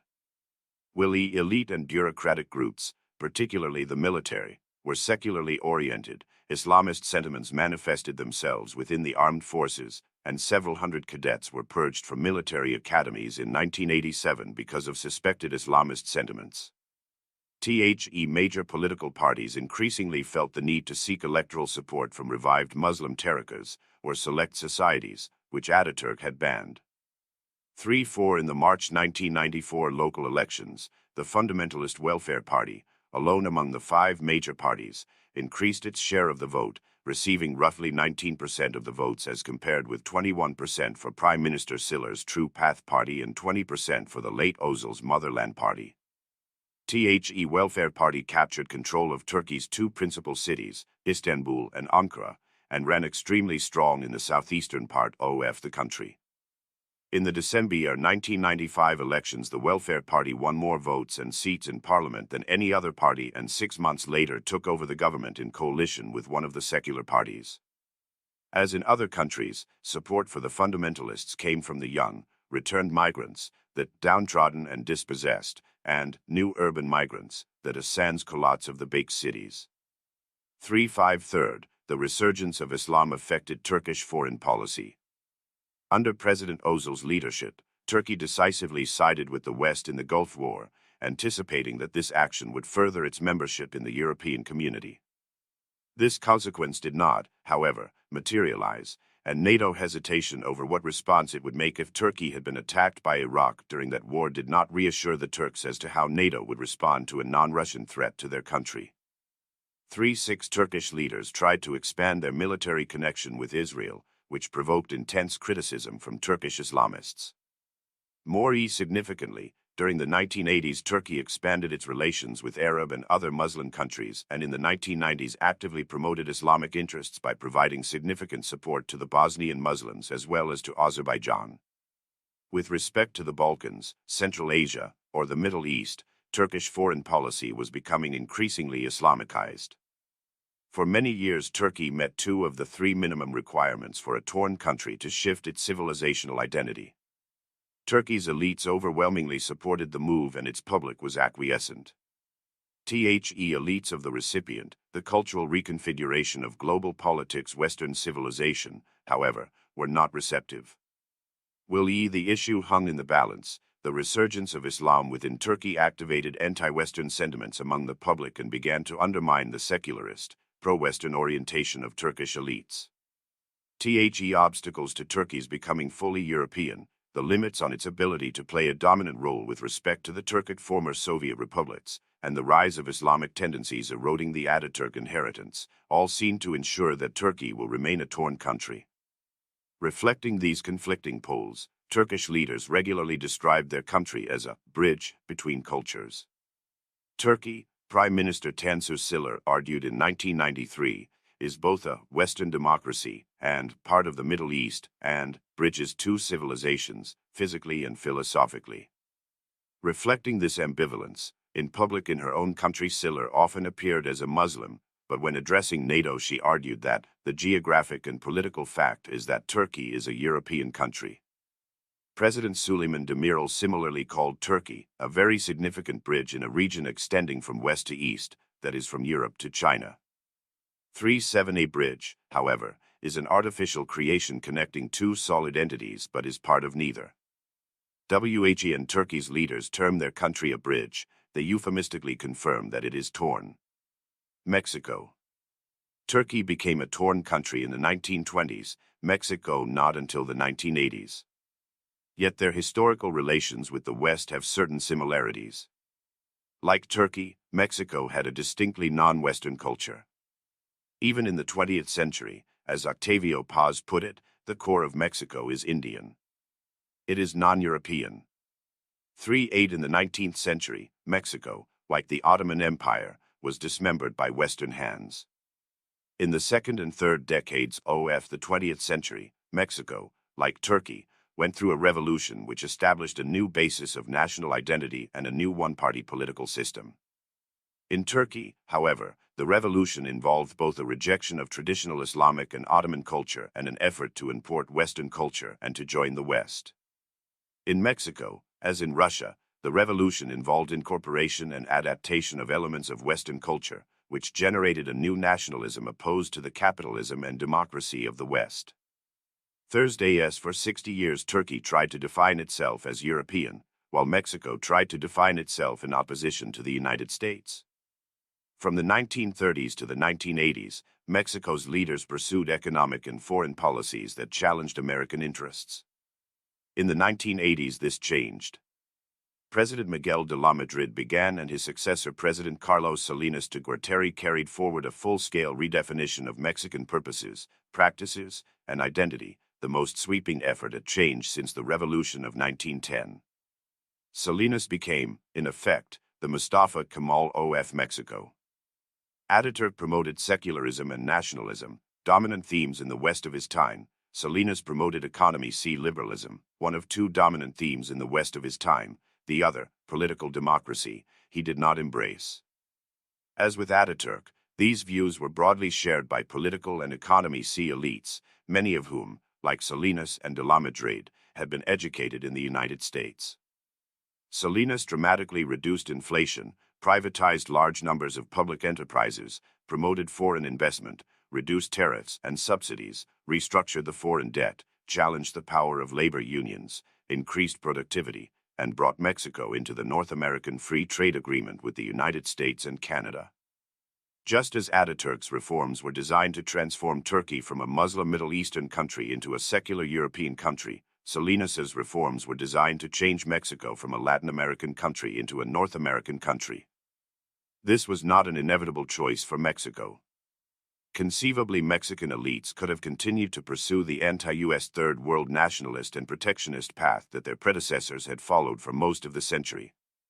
Alternatively, as some Mexicans urged, they could have attempted to develop with Spain, Portugal, and South American countries an Iberian Association of Nations. Will Mexico succeed in its North American quest? The overwhelming bulk of the political, economic, and intellectual elites favor that course. Also, unlike the situation with Turkey, the overwhelming bulk of the political, economic, and intellectual elites of the recipient civilization have favored Mexico's cultural realignment. The crucial intercivilizational issue of immigration highlights this difference.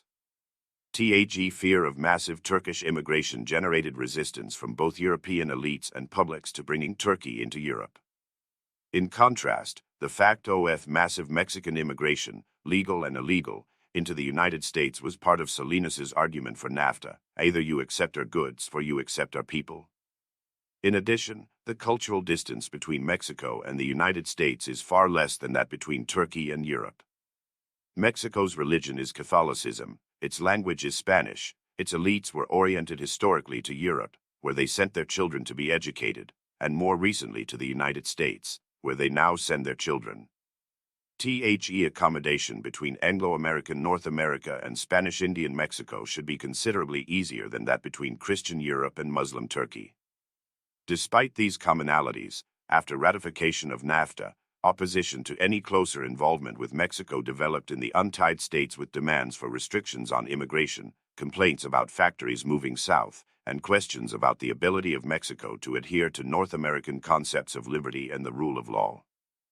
39th third prerequisite to the successful shift of identity by a torn country is general acquiescence, although not necessarily support, by its public. The importance of this factor depends, in some measure, on how important the views of the public are in the decision-making processes of the country. Mexico's pro-Western stance was, as of 1995, untested by democratization.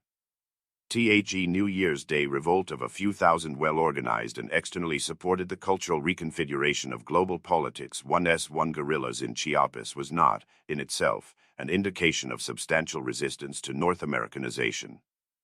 The sympathetic response it engendered, however, among Mexican intellectuals, journalists, and other shapers of public opinion suggested that North Americanization in general and NAFTA in particular could encounter increasing resistance from Mexican elites and the public. President Salinas very consciously gave economy reform and westernization priority over political reform and democratization. Both economy development and the increasing involvement with the United States, however, will strengthen forces promoting a real democratization of the Mexican political system.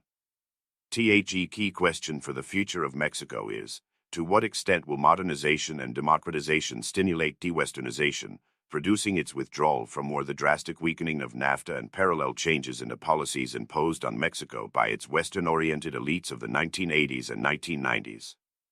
Is Mexico's North Americanization compatible with its democratization? Australia. In contrast to Russia, Turkey, and Mexico, Australia has, from its origins, been a Western society. Throughout the 20th century it was closely allied with first Britain and then the United States, and during the Cold War it was not only a member of the West but also of the UDAS, Canadian-Australian Military and Intelligence Corps of the West. In the early 1990s, however, Australia's political leaders decided, in effect, that Australia should defect from the West, redefine itself as an Asian society, and cultivate close ties with its geographical neighbors. Australia, Prime Minister Paul Keating declared, must cease being a branch office of empire, become a republic, and aim for enmeshment in Asia. This was necessary, he argued, in order to establish Australia's identity as an independent country. Australia cannot represent itself to the world as a multicultural society, engage in Asia, make that link and make it persuasively while in some way, at least in constitutional terms, remaining a derivative society. Australia, Keating declared, had suffered untold years of Anglophilia and torpor, and continued association with Britain would be debilitating to our national culture, our economy, future and our destiny in Asia and the Pacific. Foreign Minister Gareth Evans expressed similar sentiments. The case for redefining Australia as an Asian country was grounded on the assumption that economics overrides culture in shaping the destiny of nations. The central impetus was the dynamic growth of East Asian economies, which in turn spurred the rapid expansion of Australian trade with Asia. In 1971, East and Southeast Asia absorbed 39% of Australia's exports and provided 21% of Australia's imports.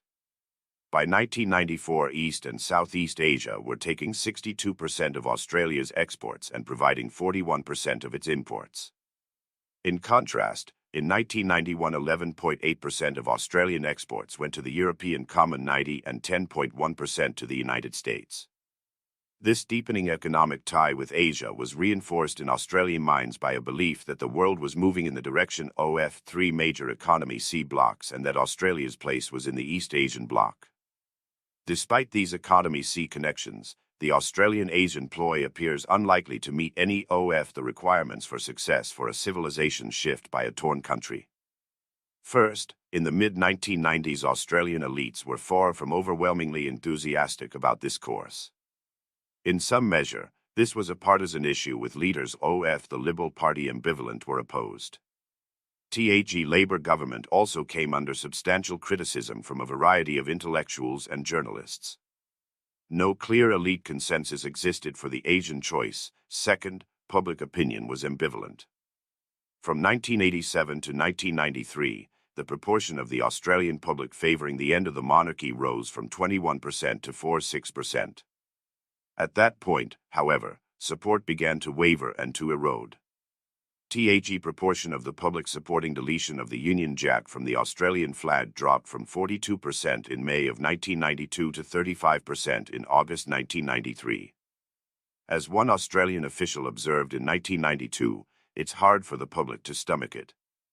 And I say periodically that Australia should be part of Asia. I can't tell you how many hate letters I get. For one-third and most important, the elites of Asian countries have been even less receptive to Australia's advances than European elites have been to Turkey's. The Y have made it clear that if Australia wants to be part of Asia, it must become truly Asian, which they think unlikely if not impossible. The success of Australia's integration with Asia, one Indonesian official said, depends on one thing: how far Asian states welcome the Australian intention. Australia's acceptance in Asia depends on how well the government and people of Australia understand Asian culture and society. Asians see a gap between Australia's Asian rhetoric and its perversely Western reality. Thais, according to one Australian diplomat, treat Australia's insistence it is Asian with bemused tolerance. For two, culturally Australia is still European, Prime Minister Mahathir of Malaysia declared in October 1994. We think it's European, and hence Australia should not be a member of the East Asian Economy Sea Caucus. We Asians are less prone to making outright criticism of other countries or passing judgment on them. But Australia, being European culturally, feels that it has a right to tell others what to do, what not to do, what is right, what is wrong. And then, of course, it is not compatible with the group. The T is my reason for opposing their membership in EAEC. It is not the color of the skin, but the culture. For three, Asians, in short, are determined to exclude Australia from their club for the same reason that Europeans do Turkey: they are different from us. Prime Minister Keating liked to say that he was going to change Australia from the odd man out to the odd man in Asia. That, however, is an oxymoron. Odd men don't get in. As Mahathir stated, culture and values are the basic obstacle to Australia's joining Asia. Clashes regularly occur over the Australians' commitment to the cultural reconfiguration of global politics, 1s3 democracy, human rights, a free press, and its protests over the violations of those rights by the governments of virtually all its neighbours. The real problem for Australia in the region, a senior Australian diplomat noted, is not our flag, but the root social values. I suspect you won't find any Australians who are willing to surrender any of those values to be accepted in the region. For four, differences in character, style, and behavior are also pronounced. As Mahathir suggested, Asians generally pursue their goals with others in ways which are subtle, indirect, modulated, devious, non-judgmental, non-moralistic, and non-confrontational. Australians, in contrast, are the most direct, blunt, outspoken, some would say insensitive, people in the English-speaking world. This clash of cultures was most dramatically evident in Paul Keating's own dealings with Asians. Keating embodied Australian national characteristics to an extreme. He has been described as a pile driver of a politician with a style that is inherently provocative and pugnacious, and he did not hesitate to denounce his political opponents as scumbags, perfumed gigolos, and brain-damaged loony crims. For five, arguing that Australia must be Asian, Keating regularly irritated, shocked, and antagonized Asian leaders by his brutal frankness. The gap between cultures was so large that it blinded the proponent of cultural convergence to the extent his own behavior repelled those whom he claimed as cultural brethren. Keating-Evans' choice could be viewed as the short-sighted result of overweighting economic factors and ignoring rather than renewing the country's culture, and as a tactical political ploy to distract attention from Australia's economic problems. Alternatively, it could be seen as a far-sighted initiative designed to join Australia to and identify Australia with the rising centers of economic, political, and eventually military power in East Asia. In this respect, Australia could be the first of possibly many Western countries to attempt to defect from the West and bandwagon with rising non-Western civilizations. At the beginning of the 22nd century, historians might look back on the Keating-Evans choice as a major marker in the decline of the West. If that choice is pursued, however, it will not eliminate Australia's Western heritage, and the lucky country will be a permanently torn country, both the branch office of empire, which Paul Keating decried, and the new white trash of Asia, which Louis Kuan Yew contemptuously termed it. For six, this was not and is not an unavoidable fate for Australia. Accepting their desire to break with Britain, instead of defining Australia as an Asian power, Australia's leaders could define it as a Pacific country, as, indeed, Keating's predecessor as Prime Minister, Robert Hawke, attempted to do.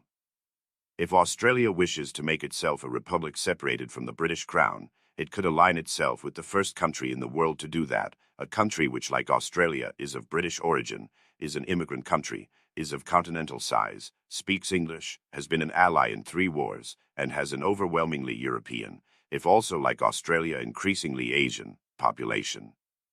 Culturally, the values of the July 4, 1776 Declaration of Independence accord far more with Australian values than do those of any Asian country. Economically, instead of attempting to batter its way into a group of societies from which it is culturally alien and who for that reason reject it, Australia's leaders could propose expanding NAFTA into a North American South Pacific NASP arrangement including the United States, Canada, Australia, and New Zealand. Such a grouping would reconcile culture and economics and provide a solid and enduring identity for Australia that will not come from futile efforts to make Australia Asian. The Western virus and cultural schizophrenia.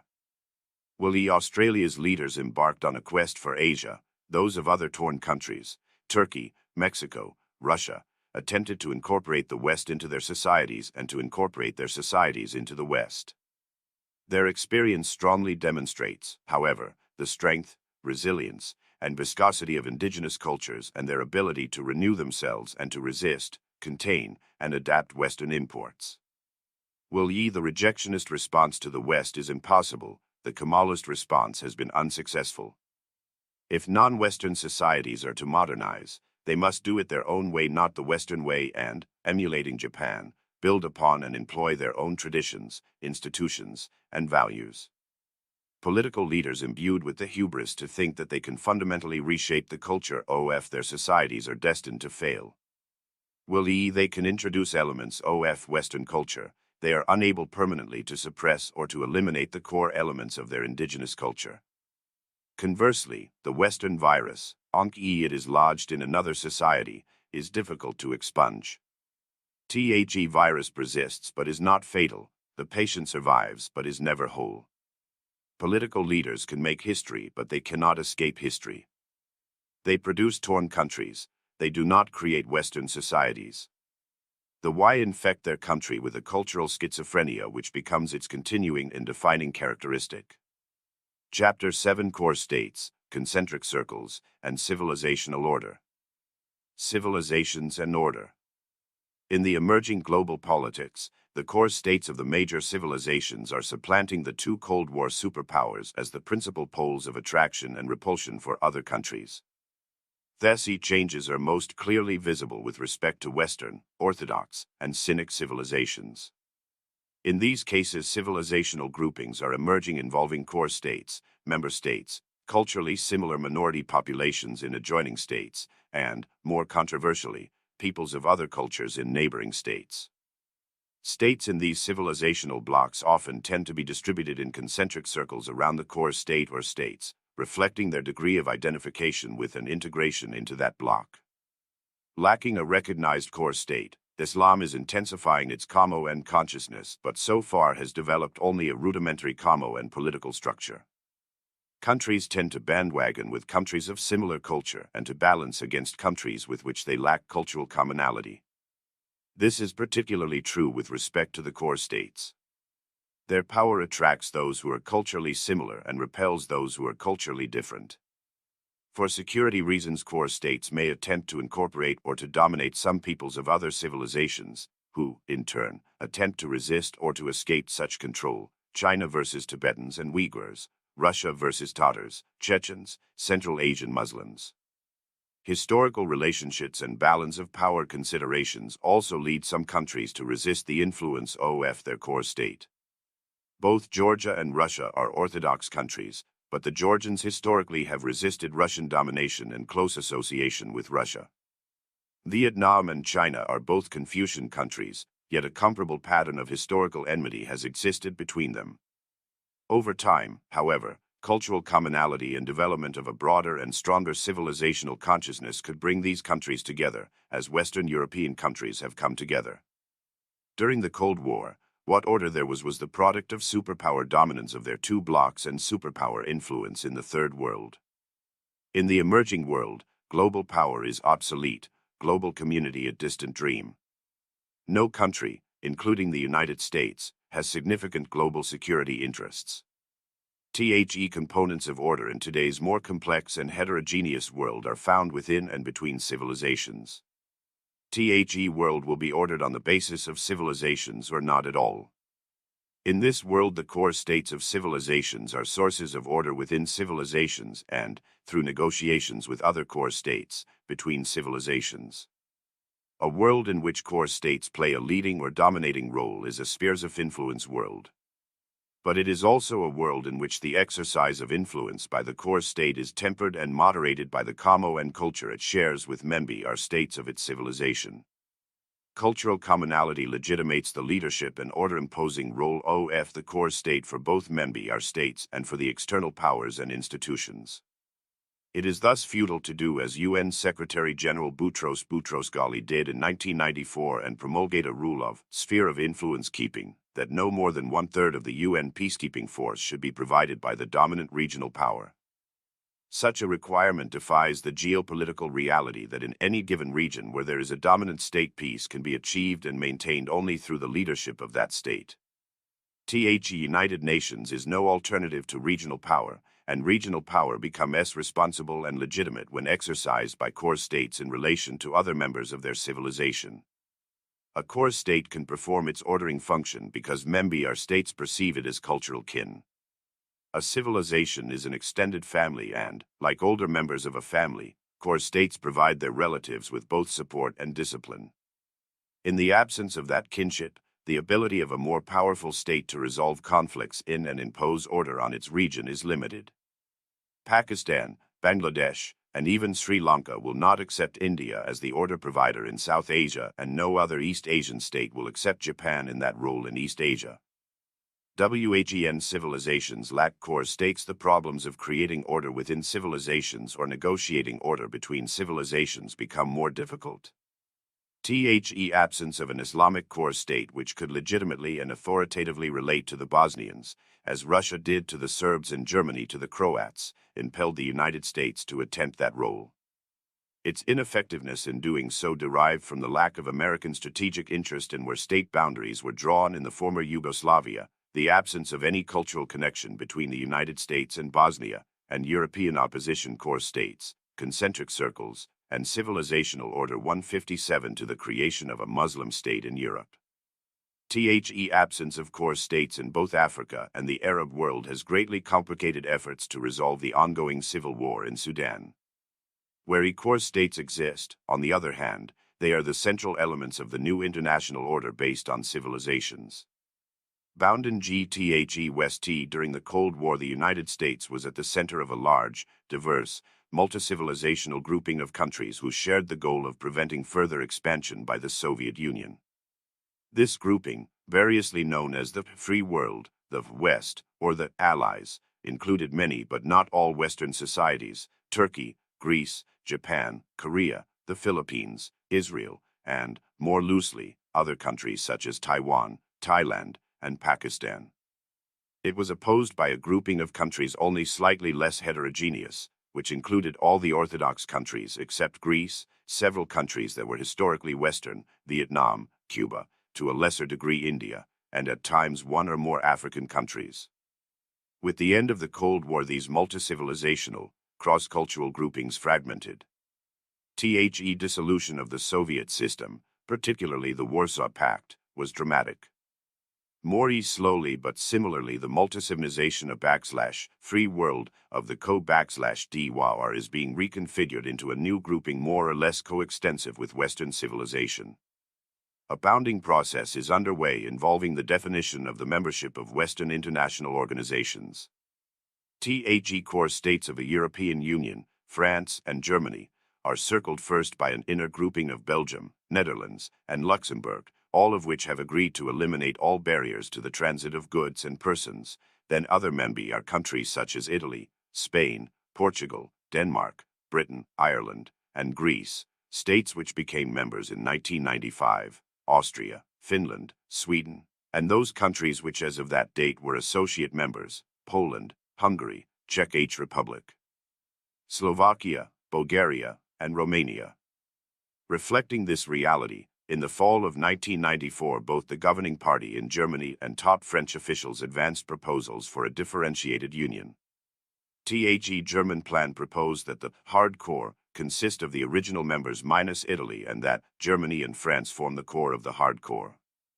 Hardcore countries would rapidly attempt to establish a monetary union and to integrate their foreign and defense policies. Almost simultaneously, French Prime Minister Edouard Balladur suggested a three-tier union with the 5 pro-integrationist states forming the core, the other current member states forming a second circle, and the new states on the way to becoming members constituting an outer circle.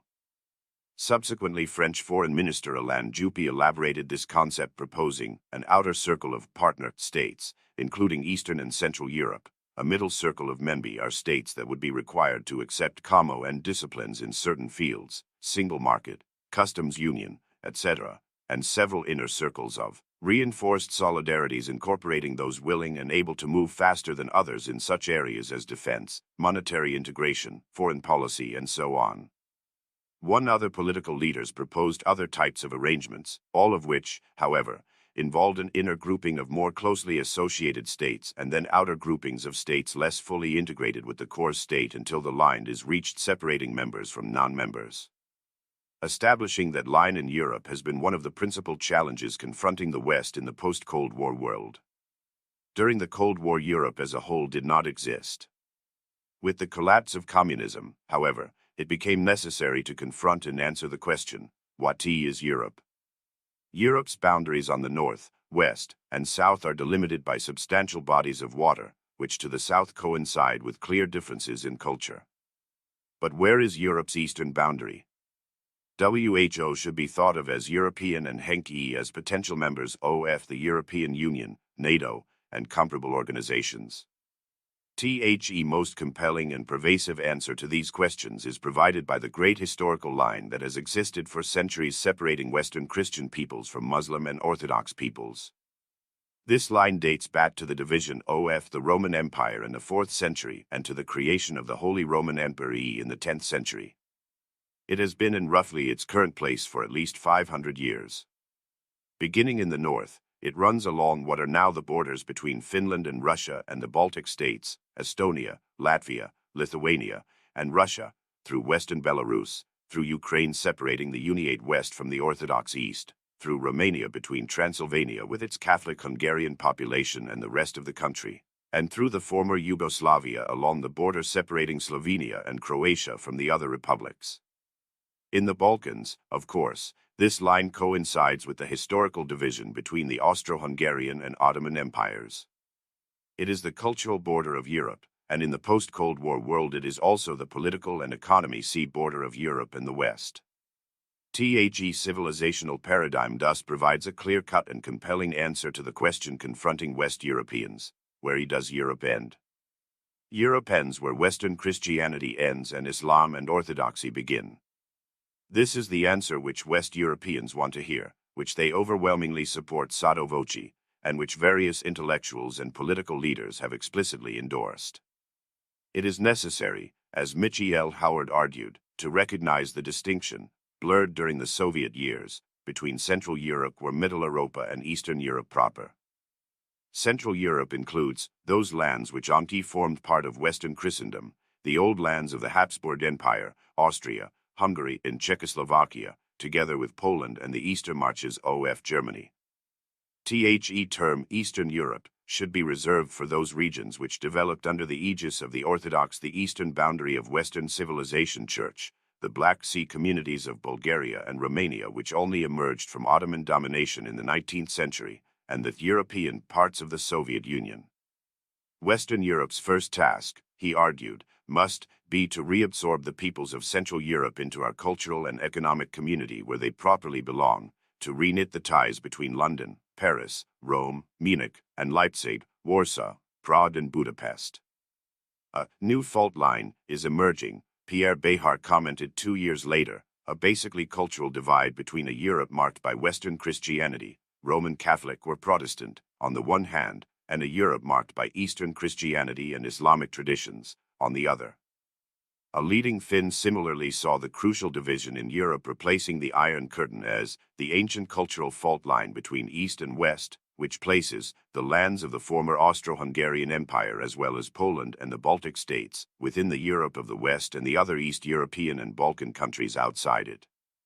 This was, a prominent Englishman agreed, the great religious divide between the Eastern and Western churches, broadly speaking, between those peoples who received their Christianity from Rome directly or through Celtic or German intermediaries, and those in the East and Southeast to whom it came through Constantinople, Byzantium. Two people in Central Europe also emphasize the significance of this dividing line. Countries that have made significant progress in divesting themselves of the communist legacies and moving toward democratic politics and market economies are separated from those which have not by the line dividing Catholicism and Protestantism, on the one hand, from Orthodoxy, on the other. Centuries ago, the president of Lithuania argued Lithuanians had to choose between two civilizations and opted for the Latin world, converted to Roman Catholicism and chose a form of state organization founded on law. In similar terms, Poles say they have been part of the West since their choice in the 10th century of Latin Christianity against Byzantium. Three people from Eastern European Orthodox countries, in contrast, view with ambivalence the new emphasis on this cultural fault line. Bulgarians and Romanians see the great advantages of being part of the West and being incorporated into its institutions, but they also identify with their own Orthodox tradition and, on the part of the Bulgarians, their historically close association with Russia and Byzantium. The identification of Europe with Western Christendom provides a clear criterion for the admission of new members to Western organizations. The European Union is the West's primary entity in Europe, and the expansion of its membership resumed in 1994 with the admission of culturally Western Austria, Finland, and Sweden. In the spring of 1994, the Union provisionally decided to exclude from membership all former Soviet republics except the Baltic states. It also signed association agreements with the 4 Central European states, Poland, Hungary, Czech Republic, and Slovakia, and 2 core states, concentric circles, and civilizational order 161 Eastern European ones, Romania, Bulgaria. None of these states, however, is likely to become a full member of the EU until sometime in the 21st century, and the Central European states will undoubtedly achieve that status before Romania and Bulgaria, if, indeed, the latter ever do. Meanwhile, eventual membership for the Baltic states and Slovenia looks promising, while the applications of Muslim Turkey, Too Small Malta, and Orthodox Cyprus were still pending in 1995. In the expansion of EU membership, preference clearly goes to those states which are culturally Western and which also tend to be economically more developed. If this criterion were applied, the Visegrad states, Poland, Czech Republic, Slovakia, Hungary, the Baltic republics, Slovenia, Croatia, and Malta would eventually become EU members, and the Union would be coextensive with Western civilization as it has historically existed in Europe. The logic of civilizations dictates a similar outcome concerning the expansion of NATO. The Cold War began with the extension of Soviet political and military control into Central Europe. The United States and Western European countries formed NATO to deter arid, if necessary, defeat further Soviet aggression. In the post-Cold War world, NATO is the security organization of Western civilization. With the Cold War over, NATO has one central and compelling purpose: to ensure that it remains over by preventing the reimposition of Russian political and military control in Central Europe. As the West Security Organization NATO is appropriately open to membership by Western countries which wish to join and which meet basic requirements in terms of military competence, political democracy, and civilian control of the military. American policy toward post-Cold War European security arrangements initially embodied a more universalistic approach, embodied in the Partnership for Peace, which would be open generally to European and, indeed, Eurasian countries. This approach also emphasized the role of the Organization on security and cooperation in Europe. It was reflected in the remarks of President Clinton when he visited Europe in January 1994. Freedom's boundaries now should be defined by new behavior, not by old history. I say to all who would draw a new line in Europe, we should not foreclose the possibility of the best future for Europe, democracy everywhere, market economies everywhere, countries cooperating for mutual security everywhere. We must guard against a lesser outcome. A year later, however, the administration had come to recognize the significance of boundaries defined by old history and had come to accept a lesser outcome, reflecting the realities of civilizational differences. The administration moved actively to develop the criteria and a schedule for the expansion of NATO membership, first to Poland, Hungary, the Czech Republic, and Slovakia, then to Slovenia, and later probably to the Baltic republics. Russia vigorously opposed any NATO expansion, with those Russians who were presumably more liberal and pro-Western arguing that expansion would greatly strengthen nationalist and anti-Western political forces in Russia. NATO expansion limited to countries historically part of Western Christendom, however, also guarantees to Russia that it would exclude Serbia, Bulgaria, Romania, Moldova, Belarus, and Ukraine as long as Ukraine remained united. NATO expansion limited to Western states would also underline Russia's role as the core state of a separate, Orthodox civilization, and hence a country which should be responsible for order within and along the boundaries of orthodoxy. The usefulness of differentiating among countries in terms of civilization is manifest with respect to the Baltic republics. The Y are the only former Soviet republics which are clearly Western in terms of their history, culture, and religion, and their fate has consistently been a major concern of the West. The United States never formally recognized their incorporation into the Soviet Union, supported their move to independence as the Soviet Union was collapsing, and insisted that the Russians adhere to the agreed-on schedule for the removal of their troops from the republics. The message to the Russians has been that they must recognize that the Baltics are outside whatever sphere of influence they may wish to establish with respect to other former Soviet republics. This achievement by the Clinton administration was, as Sweden's Prime Minister said, one of its most important contributions to European security and stability, and helped Russian Democrats by establishing that any revanchist designs by extreme Russian nationalists were futile in the face of the explicit Western commitment to the republics. For WTIL, much attention has been devoted to the expansion of the European Union and NATO. The cultural reconfiguration of these organizations also raises the issue of their possible contraction. On a non-Western country, Greece, is a member of both organizations, and another, Turkey, is a member of NATO and an applicant for Union membership. These relationships were products of the Cold War. Do they have any place in the post-Cold War world of civilizations? Turkey's full membership in the European Union is problematic, and its membership in NATO has been attacked by the Welfare Party. Turkey is, however, likely to remain in NATO unless the Welfare Party scores a resounding electoral victory or Turkey otherwise consciously rejects its Ataturk heritage and redefines itself as a leader of Islam. This is conceivable and might be desirable for Turkey, but also is unlikely in the near future. Whatever its role in NATO, Turkey will increasingly pursue its own distinctive interests with respect to the Balkans, the Arab world, and Central Asia. Greek is not part of Western civilization, but it was the home of classical civilization, which was an important source of Western civilization. In their opposition to the Turks, Greeks historically have considered themselves spear carriers of Christianity. Unlike Serbs, Romanians, or Bulgarians, their history has been intimately entwined with that of the West. Yet Greek is also an anomaly, the orthodox outsider in Western organizations.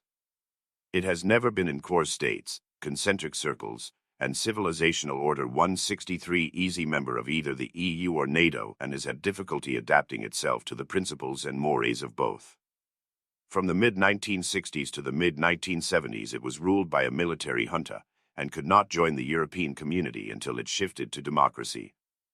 Its leaders often seemed to go out of their way to deviate from Western norms and to antagonize Western governments. It was poorer than other community and NATO members and often pursued economic policies that seemed to flout the standards prevailing in Brussels. Its behavior as president of the EU's Council in 1994 exasperated other members, and Western European officials privately label its membership a mistake. In the post-Cold War world, Greece's policies have increasingly deviated from those of the West. Its blockade of Macedonia was strenuously opposed by Western governments and resulted in the European Commission seeking an injunction against Greek East in the European Court of Justice. With respect to the conflicts in the former Yugoslavia, Greek East separated itself from the policies pursued by the principal Western powers, actively supported the Serbs, and blatantly violated the UN sanctions levied against them. With the end of the Soviet Union and the communist threat, Greek E has mutual interests with Russia in opposition to their common enemy, Turkey. It has permitted Russia to establish a significant presence in Greek Cyprus, and as a result of their shared Eastern Orthodox religion, the Greek Cypriots have welcomed both Russians and Serbs to the island. In 1995, some 2,000 Russian-owned businesses were operating in Cyprus. Russian and Serbo-Croatian newspapers were published there, and the Greek Cypriot government was purchasing major supplies of arms from Russia. Greek E also explored with Russia the possibility of bringing oil from the Caucasus and Central Asia to the Mediterranean through a Bulgarian-Greek pipeline bypassing Turkey and other Muslim countries. Overall, Greek foreign policies have assumed a heavily Orthodox orientation. Greek E will undoubtedly remain a formal member of NATO and the European Union. As the process of cultural reconfiguration intensifies, however, those memberships also undoubtedly will become more tenuous, less meaningful, and more difficult for the parties involved. The Cold War antagonist of the Soviet Union is evolving into the post-Cold War ally of Russia. Russia and ITSNI are a broad successor to the Tsarist and Communist empires, is a civilizational bloc, paralleling in many respects that of the West in Europe. At the core, Russia, the equivalent of France and Germany, is closely linked to an inner circle including the two predominantly Slavic Orthodox republics of Belarus and Moldova, Kazakhstan, 0% of whose population is Russian, and Armenia, historically a close ally of Russia. In the mid-1990s, all these countries had pro-Russian governments which had generally come to power through elections.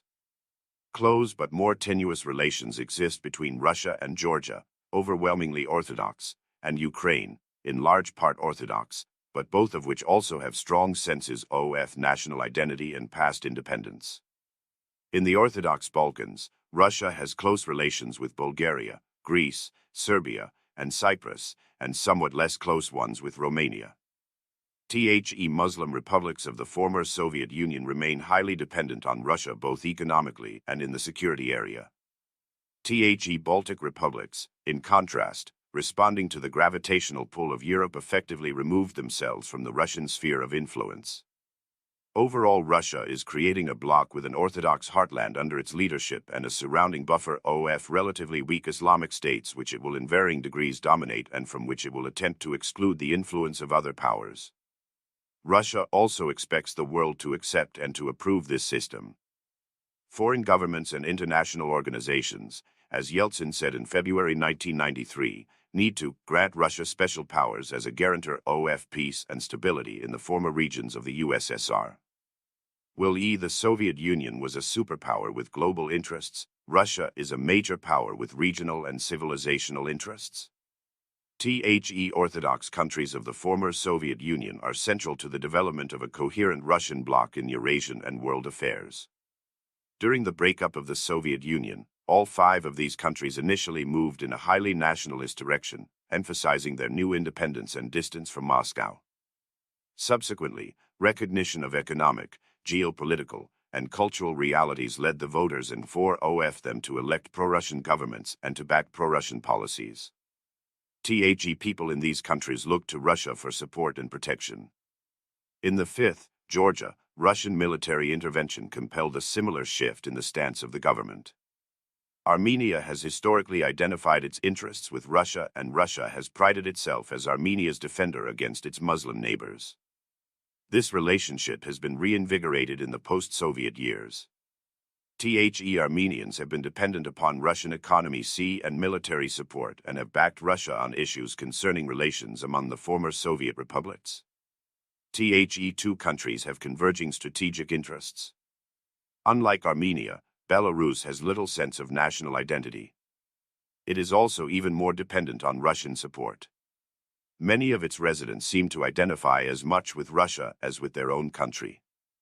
In January 1994, the legislature replaced the centrist and moderate nationalist who was head of state with a conservative pro-Russian. In July 1994, 80% of the voters elected as president an extreme pro-Russian ally of Vladimir Zhirinovsky. Belarus early joined the Commonwealth of Independent States, was a charter member of the Economy Union created in 1993 with Russia and Ukraine, agreed to a monetary union with Russia, surrendered its nuclear weapons to Russia, and agreed to the stationing of Russian troops on its soil for the rest of this century. In 1995, Belarus was, in effect, part of Russia in all but name. Core states, concentric circles, and civilizational order after Moldova became independent with the collapse of the Soviet Union, many looked forward to its eventual reintegration with Romania. Fear that this would happen, in turn, stimulated a secessionist movement in the Russified East, which had the tacit support of Moscow and the active support of the Russian 14th Army and led to the creation of the Transnistria Republic. Moldovan sentiment for union with Romania, however, declined in response to the economic problems of both countries and Russian economy pressure. Moldova joined the CIS and trade with Russia expanded. In February 1994, pro-Russian parties were overwhelmingly successful in the parliamentary elections. In these three states, public opinion responding to some combination of strategic and economic interests produced governments favoring close alignment with Russia. A somewhat similar pattern eventually occurred in Ukraine. In Georgia, the course of events was different. Georgia was an independent country until 1801, when its ruler, King George XIII, asked for Russian protection against the Turks. For 3 years after the Russian Revolution, 1918 to 1921, Georgia was again independent, but the Bolsheviks forcibly incorporated it into the Soviet Union. And the Soviet Union ended, Georgia again declared independence. A nationalist coalition won the elections, but its leader engaged in self-destructive repression and was violently overthrown. Eduard Shevardnadze, who had been foreign minister of the Soviet Union, returned to lead the country and was confirmed in power by presidential elections in 1992 and 1995.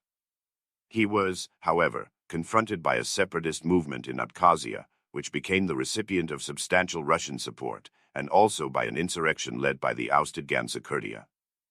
Emulating King George, he concluded that we do not have a great choice and turned to Moscow for help. Russian troops intervened to support him at the price of Georgia joining the CIS.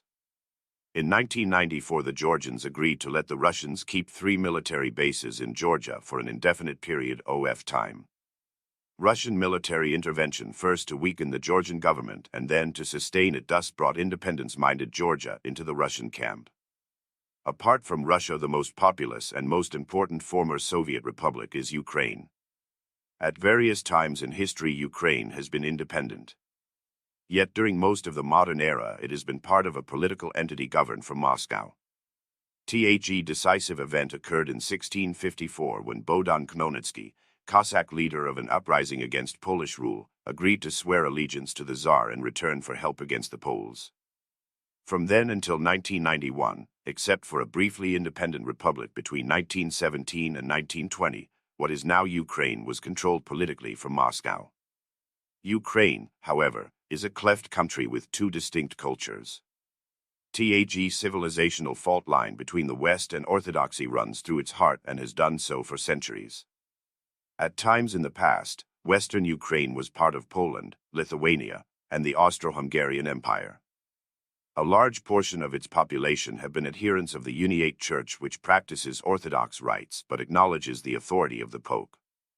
Historically, Western Ukrainians have spoken Ukrainian and have been strongly nationalist in their outlook. The people of eastern Ukraine, on the other hand, have been overwhelmingly Orthodox and have in large part spoken Russian. In the early 1990s, Russians made up 22% and native Russian speakers 31% of the total Ukrainian population.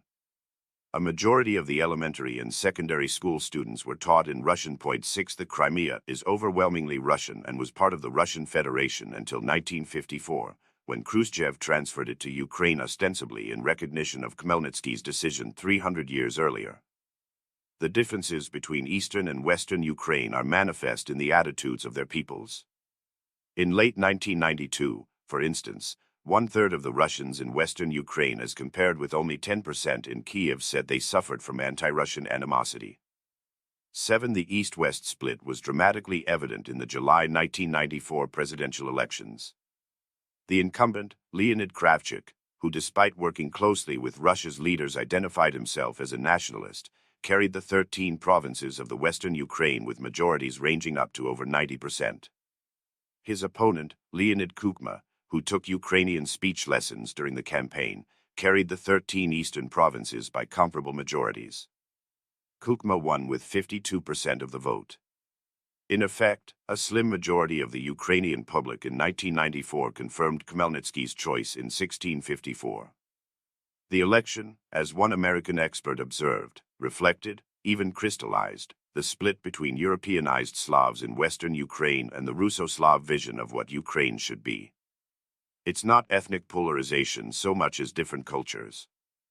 Our preliminary official results regions that voted for Leonid Kravchuk figures show percent of votes for Kuchma and Kravchuk, total in blood invalid ballots Ukraine, a cleft country source, International Foundation for Electoral KM 200 Russia core states, concentric circles, and Civilizational Order 167. As a result of this division, the relations between Ukraine and Russia could develop in one of three ways. In the early 1990s, critically important issues existed between the two countries concerning nuclear weapons, Crimea, the rights of Russians in Ukraine, the Black Sea Fleet, and economy sea relations. Many people thought armed conflict was likely, which led some Western analysts to argue that the West should support Ukraine's having a nuclear arsenal to deter Russian aggression. 9 If civilization is what counts, however, violence between Ukrainians and Russians is unlikely. Thus are two Slavic, primarily Orthodox peoples who have had close relationships for centuries and between whom intermarriage is common. Despite highly contentious issues and the pressure of extreme nationalists on both sides, the leaders of both countries worked hard and largely successfully to moderate these disputes. The election of an explicitly Russian-oriented president in Ukraine in mid-1994 further reduced the probability of exacerbated conflict between the two countries. While serious fighting occurred between Muslims and Christians elsewhere in the former Soviet Union and much tension and some fighting between Russians and Baltic peoples, as of 1995 virtually no violence had occurred between Russians and Ukrainians. A second and somewhat more likely possibility is that Ukraine could split along its fault line into two separate entities, the eastern of which would merge with Russia. The issue of secession first came up with respect to Crimea. The Crimean public, which is 70% Russian, substantially supported Ukrainian independence from the Soviet Union in a referendum in December 1991. In May 1992, the Crimean parliament also voted to declare independence from Ukraine and then, under Ukrainian pressure, rescinded that vote. The Russian parliament, however, voted to cancel the 1954 cession of Crimea to Ukraine. In January 1994, Crimeans elected a president who had campaigned on a platform of unity with Russia. This stimulated some people to raise the question, will Crimea be the next Nagorno-Karabakh or Abkhazia? 1-0 The answer was a resounding no, as the new Crimean president backed away from his commitment to hold a referendum on independence and instead negotiated with the Kiev government. In May 1994, the situation heated up again when the Crimean parliament voted to restore the 1992 constitution, which made it virtually independent of Ukraine. On Kiev again, however, the restraint of Russian and Ukrainian leaders prevented this issue from generating violence, and the election 2 months later of the pro-Russian Kuchma as Ukrainian president undermined the Crimean thrust for secession. That election did, however, raise the possibility of the western part of the country seceding from a Ukraine that was drawing closer and closer to Russia. Some Russians might welcome this. As one Russian general put it, Ukraine, or rather Eastern Ukraine, will come back in 5, 10, or 15 years. Western Ukraine can go to hell. One such a rump-uniate and Western-oriented Ukraine, however, would only be viable if it had strong and effective Western support. Such support is, in turn, likely to be forthcoming only if relations between the West and Russia deteriorated seriously and came to resemble those of the Cold War. The third and more likely scenario is that Ukraine will remain united, remain cleft, remain independent, and generally cooperate closely with Russia. Once the transition questions concerning nuclear weapons and military forces are resolved, the most serious longer-term issues will be economic, the resolution of which will be facilitated by a partially shared culture and close personal ties. The Russian-Ukrainian relationship is to Eastern Europe, John Morrison has pointed out, what the Franco-German relationship is to Western Europe. 1-2 just as the latter provides the core of the European Union, the former is the core essential to unity in the Orthodox world. Greater Chin A and D Itsco prospered Weiss Furi China historically conceived itself as encompassing a Sinic zone, including Korea, Vietnam, the Liu Chiu Islands, and at times Japan, an inner Asian zone of non-Chinese Manchus, Mongols, Uyghurs, Turks, and Tibetans, who had to be controlled for security reasons, and then an outer zone of barbarians, who were nonetheless expected to pay tribute and acknowledge China's superiority.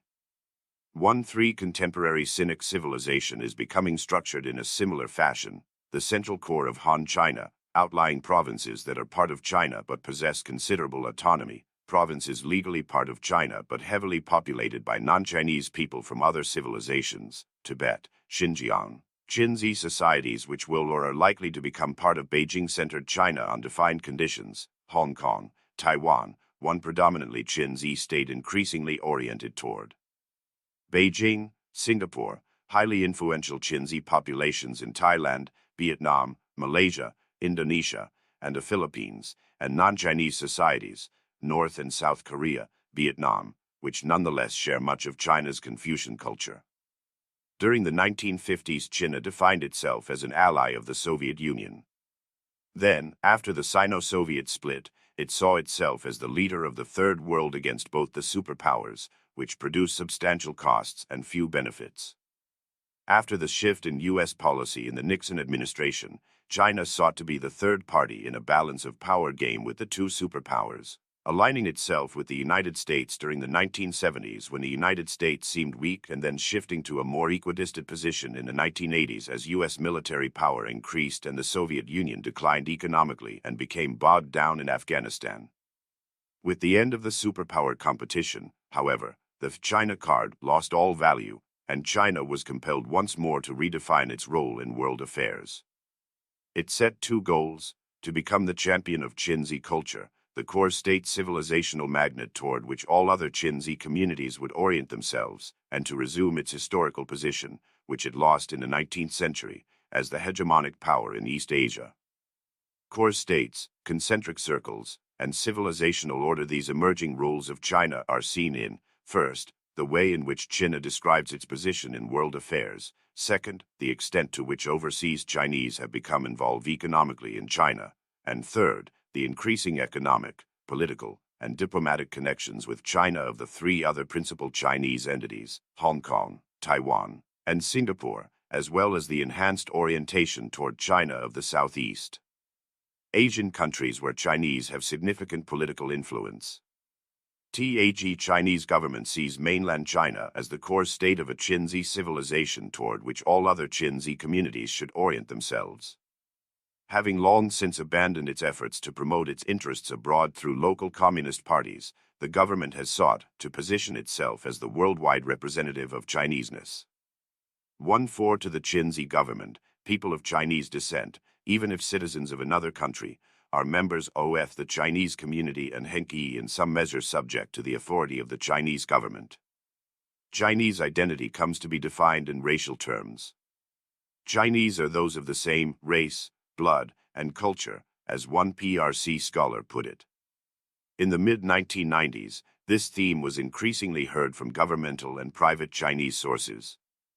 For Qinzi and those of Qinzi descent living in non-Chinese societies, the mirror test, thus becomes the test of who they are. Go look in the mirror, is the admonition of Beijing-oriented Qinzi to those of Chinese descent trying to assimilate into foreign societies. Qinzi of the diaspora, that is, Huaran or people of Qinzi origin, as distinguished from Zonggoran or people of the Qinzi state, have increasingly articulated the concept of cultural China as a manifestation of their Ganqi or Kamo-en awareness. Chinese identity, subject to so many onslaughts from the West in the 20th century, is now being reformulated in terms of the continuing elements of Chinese culture. 1.5 Historically, this identity has also been compatible with varying relationships to the central authorities of the Qinzi state. This sense of cultural identity both facilitates and is reinforced by the expansion of the economy-C relationships among the several Chinas, which, in turn, have been a major element promoting rapid economic growth in mainland China and elsewhere, which, in turn, has provided the material and psychological impetus to enhance Qinzi cultural identity. Greater China is thus not simply an abstract concept. It is a rapidly growing cultural and economic reality and has begun to become a political one. Chinese were responsible for the dramatic economy-C development in the 1980s and 1990s, on the mainland, in the Tigers, 3 out of 4 of which are Chinese, and in Southeast Asia. The economy of East Asia is increasingly China-centered and Chinese-dominated. Qinzi from Hong Kong, Taiwan, and Singapore have supplied much of the capital responsible for the growth of the mainland in the 1990s. Overseas Qinzi elsewhere in Southeast Asia dominated the economies of their countries. In the early 1990s, Qinzi made up 1% of the population of the Philippines but were responsible for 35% of the sales of domestically owned firms. In Indonesia in the mid-1980s, Qinzi were 2-3% of the population, but owned roughly 70% of the private domestic capital. 17 of the 25 largest businesses were Chinese-controlled, and one Chinese conglomerate reportedly accounted for 5% of Indonesia's GNP. In the early 1990s, Chinese were 10% of the population of Thailand but owned 9 of the 10 largest business groups and were responsible for 50% of its GNP. Chinese are about 1/3 of the population of Malaysia but almost totally dominate the economy. 1/6 outside Japan and Korea. The East Asian economy is basically a Qinzi economy. The emergence of the Greater China co-prosperity sphere was greatly facilitated by a bamboo network of family and personal relationships and a common culture. Overseas Qinzi are much more able than either Westerners or Japanese to do business in China. In China, trust and commitment depend on personal contacts, not contracts or laws and other legal documents. Western businessmen find it easier to do business in India than in China, where the sanctity of an agreement rests on the personal relationship between the parties. China, a leading Japanese observed with envy in 1993, benefited from a borderless network of Qinzi merchants in Hong Kong, Taiwan, and Southeast Asia. 170 overseas Chinese, an American businessman agreed, have the entrepreneurial skills, they have the language, and they combine the bamboo network from family relations to contacts. That's an enormous advantage over someone who must report back to a board in Akron or Philadelphia. The advantages of non-mainland Qinzi dealing with the mainland were also well stated by Luo Kuan Yu. We are ethnic Chinese. We share certain characteristics through Kamo-en ancestry and culture. People feel a natural empathy for those who share their physical attributes. This sense of closeness is reinforced when they also share a basis for culture and language. It makes for easy rapport and trust, which is the foundation for all business relations. 1.8 In the late 1980s and 1990s, overseas ethnic Chinese were able to demonstrate to a skeptical world that Chuanxi connections through the same language and culture can make up for a lack in the rule of law and transparency in rules and regulations. The roots of economy-C development in a common culture were highlighted in the Second World Qinzi Entrepreneurs Conference in Hong Kong in November 1993, described as a celebration of Chinese triumphalism attended by ethnic Qinzi businessmen from around the world. 1-9 in the cynic world as elsewhere cultural commonality promotes economic engagement. THE reduction in Western economy C involvement in China after Tiananmen Square, following a decade of rapid Chinese economic growth, created the opportunity and incentive for overseas Chinese to capitalize on their common culture and personal contacts and to invest heavily in China. THE result was a dramatic expansion of overall economy C ties among the Chinese communities. In 1992, 80% of the foreign direct investment in China, $11.3 billion, core states, concentric circles, and civilizational order 171 came from overseas Chinese, primarily in Hong Kong, 68.3%, but also in Taiwan, 9.3%, Singapore, Macau, and elsewhere. In contrast, Japan provided 6.6% and the United States 4.6% of the total. Total accumulated foreign investment $5.0 billion, 67% was from Chinese sources. Trade growth was equally impressive. Taiwan's exports to China rose from almost nothing in 1986 to 8% of Taiwan's total exports in 1992, expanding that year at a rate of 35%. Singapore's exports to China increased 22% in 1992 compared with overall growth in its exports of less than 2%. As Murray Wiedenbaum observed in 1993, despite the current Japanese dominance of the region, the Chinese-based economy of Asia is rapidly emerging as a new epicenter for industry, commerce, and finance.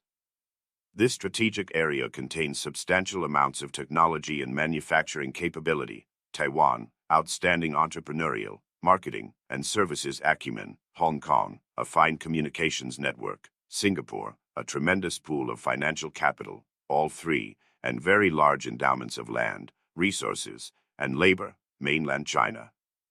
2-0 In addition, of course, mainland China was the potentially biggest of all expanding markets, and by the mid-1990s investments in China were increasingly oriented to sales in that market as well as to exports from it. Chinese in Southeast Asian countries assimilate in varying degrees with the local population, the latter often harboring anti-Chinese sentiments which, on occasion, as in the Medan riot in Indonesia in April 1994, erupt into violence. Some Malaysians and Indonesians criticized as capital flight the flow of Chinese investment to the mainland, and political leaders led by President Suharto had to reassure their publics that this would not damage their economies. Southeast Asian Chinese, in turn, insisted that their loyalties were strictly to their country of birth, not that of their ancestors. In the early 1990s, the outflow of Chinese capital from Southeast Asia to China was countered by the heavy flow of Taiwanese investment to the Philippines, Malaysia, and Vietnam. The combination of growing economy, sea power, and shared Chinese culture led Hong Kong, Taiwan, and Singapore increasingly to involve themselves with the Chinese homeland. Accommodating themselves to the approaching transfer of power, Hong Kong Chinese began to adapt to rule from Beijing rather than London. Businessmen and other leaders became reluctant to criticize China or to do things that might offend China. When they did offend, the Chinese government did not hesitate to retaliate promptly. By 1994, hundreds of businessmen were cooperating with Beijing and serving as Hong Kong advisors in what was in effect a shadow government. In the early 1990s, Chinese economic influence in Hong Kong also expanded dramatically, with investment from the mainland by 1993 reportedly more than that from Japan and the United States combined. 2-1 By the mid-1990s, the economy C integration of Hong Kong and mainland China has become virtually complete, with political integration to be consummated in 1997. Expansion of Taiwan's ties with the mainland lagged behind Hong Kong's. Significant changes, nonetheless, began to occur in the 1980s. For 3 decades after 1949, the two Chinese republics refused to recognize each other's existence or legitimacy, had no communication with each other, and were in a virtual state of war, manifested from time to time in the exchange of gunfire at the offshore islands. After Deng Xiaoping consolidated his power and began the process of economy C reform, however, the mainland government initiated a series of conciliatory moves. In 1981, the Taiwan government responded and started to shift away from its previous 3 no's policy of no contact, no negotiation, no compromise with the mainland. In May 1986, the first negotiations occurred between representatives of the two sides over the return of a Republic of China plane that had been hijacked to the mainland, and the following year the ROC dropped its ban on travel to the mainland. 2. Rapid expansion of economy-sea relations between Taiwan and the mainland that followed was greatly facilitated by their shared Chineseness and the mutual trust that resulted from it. People of Taiwan and China, as Taiwan's principal negotiator observed, have a blood is thicker than water kind of sentiment, and took pride in each other's accomplishments. By the end of 1993, there had been over 4.2 million visits of Taiwanese to the mainland and 40,000 visits of mainlanders to Taiwan. 40,000 letters and 13,000 phone calls were exchanged daily. Trade between the two Chinas reportedly reached $14.4 billion in 1993, and 20,000 Taiwan businesses had invested something between $15 billion and $3.0 billion in the mainland. Taiwan's attention was increasingly focused on and its success dependent on the mainland. Before 1980, the most important market to Taiwan was America, one Taiwan official observed in 1993. But for the 1990s, we know the most critical factor in the success of Taiwan's economy is the mainland. Mainland's cheap labor was a main attraction for Taiwanese investors confronting a labor shortage at home.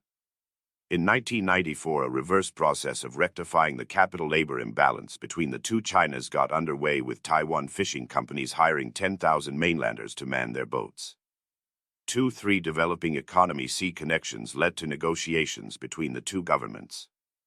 In 1991, Taiwan created the Straits Exchange Foundation, and the mainland the Association for Relations Across the Taiwan Strait, for communication with each other. Their first meeting was held in Singapore in April 1993, with subsequent meetings occurring on the mainland and Taiwan. In August 1994, a breakthrough agreement was reached covering a number of key issues, and speculation began concerning a possible summit between top leaders of the two governments. In the mid-1990s, major issues still exist between Taipei and Beijing, including the question of sovereignty, Taiwan's participation in international organizations, and the possibility that Taiwan might redefine itself as an independent state. The likelihood of the latter happening, however, became increasingly remote as the principal advocate of independence, the Democratic Progressive Core States, Concentric Circles, and Civilizational Order 173 Party, found that Taiwanese voters did not want to disrupt existing relations with the mainland and that its electoral prospects would be hurt by pressing the issue. DPP leaders Henke emphasized that if they did win power, independence would not be an immediate item on their agenda. Two governments also shared a common interest in asserting Chinese sovereignty over the Spratly and other islands in the South China Sea and in assuring American most favored nation treatment in trade for the mainland. In the early 1990s, slowly but perceptibly and ineluctably, the two Chinas were moving toward each other and developing common interests from their expanding economy-sea relations and shared cultural identity.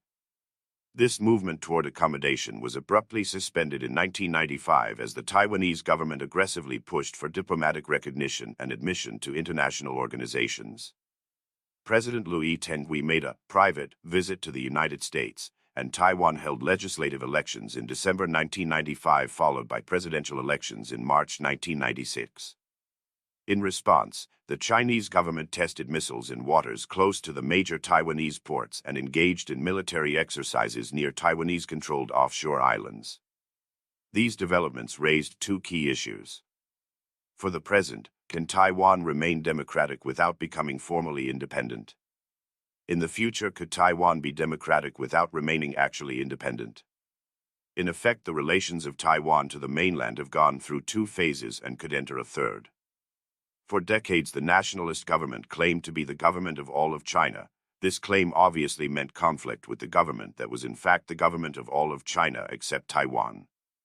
In the 1980s, the Taiwanese government dropped this pretension and defined itself as the government of Taiwan, which provided the basis for accommodation with the mainland concept of one country, two systems. Various individuals and groups in Taiwan, however, increasingly emphasized Taiwan's separate cultural identity, its relatively brief period under Qinzi rule, and its local language incomprehensible to Mandarin speakers. In effect, They were attempting to define Taiwanese society as non-Chinese and hence legitimately independent of China. In addition, as the Taiwan government became more active internationally, it, too, seemed to be suggesting that it was a separate country not part of China. In short, the Taiwan government's self-definition appeared to evolve from government of all of China to government of part of China toward government of none of China. The latter position, formalizing its de facto independence, would be totally unacceptable to the Beijing government, which repeatedly affirmed its willingness to use force to prevent it from materializing. Chinese government leaders also stated that following incorporation into the PRC of Hong Kong in 1997 and Macau in 1999, they will move to reassociate Taiwan with the mainland. How this occurs depends, presumably, on the degree to which support for formal independence grows in Taiwan, the resolution of the succession struggle in Beijing, which encourages political and military leaders to be strongly nationalist, and the development of Chinese military capabilities that would make feasible a blockade or invasion of Taiwan. Early in the 21st century, it seems likely that through coercion, accommodation, or most likely a mixture of both, Taiwan will become more closely integrated with mainland China. Until the late 1970s, relations between staunchly anti-communist Singapore and the People's Republic were frosty, and Lee Kuan Yew and other Singaporean leaders were contemptuous of Chinese backwardness. As Chinese economic development took off in the 1980s, however, Singapore began to reorient itself toward the mainland in classic bandwagoning fashion.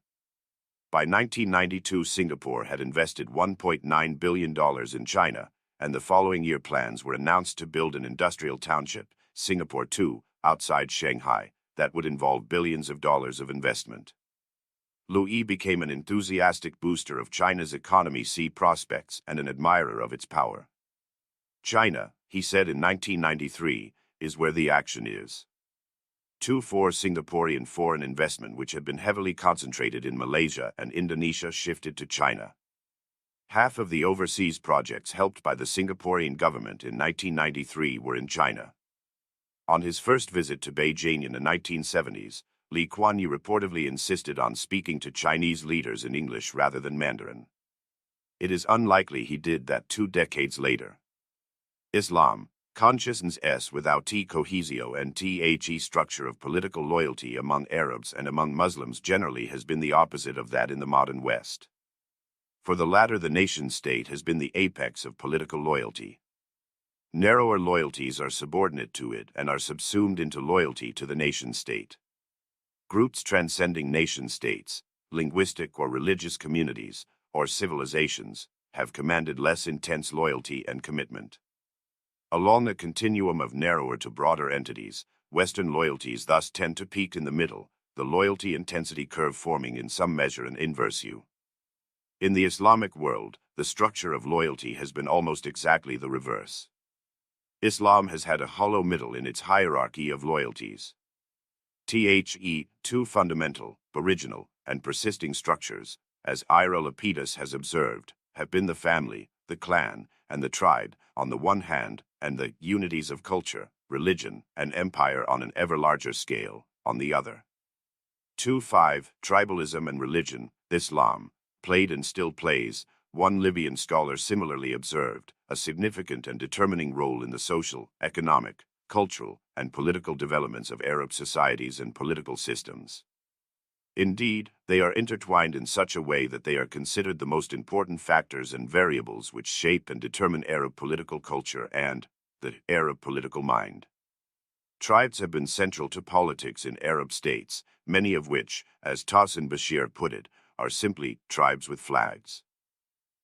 Founder of core states, concentric circles, and civilizational order, Saudi Arabia succeeded in large part as a result of his skill in creating a tribal coalition through marriage and other means, and Saudi politics has continued to be a largely tribal politics, pitting Sudaris against Shamwars and other tribes. At least 18 major tribes have played significant roles in Libyan development, and some 500 tribes are said to live in the Sudan, the largest of which encompasses 12% of the country's population. 6. In Central Asia, historically, national identities did not exist. The loyalty was to the tribe, clan, and extended family, not to the state. At the other extreme, people did have language, religion, culture, and lifestyles in common, and Islam was the strongest uniting force among people, more so than the emir's power. Some 100 mountainous and 70 plains clans have existed among the Chechens and related North Caucasus peoples and controlled politics and the economy to such an extent that, in contrast to the Soviet planned economy, the Chechens were alleged to have a clan economy. 2-7 Throughout Islam, the small group and the great faith, the tribe and the Ummah, have been the principal foci of loyalty and commitment, and the nation-state has been less significant. In the Arab world, existing states have legitimacy problems because they are for the most part the arbitrary, if not capricious, products of European imperialism, and their boundaries often did not even coincide with those of ethnic groups such as Berbers and Kurds. These states divided the Arab nation, but a pan-Arab state, on the other hand, has never materialized. In addition, the idea of sovereign nation-states is incompatible with belief in the sovereignty of Allah and the primacy of the Ummah. As a revolutionary movement, Islamist fundamentalism rejects the nation-state in favor of the unity of Islam, just as Marxism rejected it in favor of the unity of the international proletariat. The weakness of the nation-state in Islam is also reflected in the fact that while numerous conflicts occurred between Muslim groups during the years after World War II, major wars between Muslim states were rare, the most significant ones involving Iraq invading its neighbors. In the 1970s and 1980s, the same factors which gave rise to the Islamic resurgence within countries also strengthened identification with the Ummah or Islamic civilization as a whole. As one scholar observed in the mid-1980s, a profound concern with Muslim identity and unity has been further stimulated by decolonization, demographic growth, industrialization, urbanization, and a changing international economic order associated with, among other things, the oil wealth beneath Muslim lands. Modern communications have strengthened and elaborated the ties among Muslim peoples. There has been a steep growth in the numbers who make the pilgrimage to Mecca, creating a more intense sense of common identity among Muslims from as far afield as China and Senegal, Yemen, and Bangladesh. Growing numbers of students from Indonesia, Malaysia, and the southern Philippines, and Africa are studying in Middle Eastern universities, spreading ideas and establish personal contacts across national boundaries. There are regular and increasingly frequent conferences and consultations among Muslim intellectuals and ulama, religious scholars, held in such centers as Tehran, Mecca, and Kuala Lumpur. Cassettes, sound, and now video disseminate mosque sermons across international boundaries, so that influential preachers now reach audiences far beyond their local communities. 2-8 sense of Muslim unity has also been reflected in and encouraged by the actions of states and international organizations. In 1969, the leaders of Saudi Arabia, working with those of Pakistan, Morocco, Iran, Tunisia, and Turkey, organized the first Islamic summit at Rabat. Out of this emerged the organization of the Islamic Conference, which was formally established with a headquarters in Jeddah in 1972. Virtually all states with substantial Muslim populations now belong to the conference, which is the only interstate organization of its kind. Christian, Orthodox, Buddhist, Hindu governments do not have interstate organizations with memberships based on religion. Muslim governments do. In addition, the governments of Saudi Arabia, Pakistan, Iran, and Libya have sponsored and supported non-governmental organizations such as the World Muslim Congress, a Pakistani creation, and the Muslim World League, a Saudi creation, as well as numerous, often very distant, regimes, parties, movements, and causes that are believed to share their ideological orientations, and which are enriching the flow of information and resources among Muslims. 2-9 Movement from Islamic consciousness to Islamic cohesion, however, involves two paradoxes. First, Islam is divided among competing power centers, each attempting to capitalize on Muslim identification with the Ummah in order to promote Islamic cohesion under its leadership. This competition goes on between the established regimes and their organizations, on the one hand, and Islamist regimes and their organizations, on the other. Saudi Arabia took the lead in creating the OIC in part to have a counter to the Arab League, which at the time was dominated by Nasser. In 1991, after the Gulf War, the Sudanese leader Hassan al-Turabi created the Popular Arab and Islamic Conference, KIC, as a counter to the Saudi-dominated OIC. CAIC's third conference, in Khartoum in early 1995, was attended by several hundred delegates from Islamist organizations and movements in 80 countries. 3-0 In addition to these formal organizations, the Afghanistan war generated an extensive network of informal and underground groups of veterans who have shown up fighting for Muslim or Islamist causes in Algeria, Chechnya, Egypt, Tunisia, Bosnia, Palestine, the Philippines, and elsewhere. After the war, their ranks were renewed with fighters trained at the University of Dawa and Jihad outside Peshawar and in camps sponsored by various factions and their foreign backers in Afghanistan.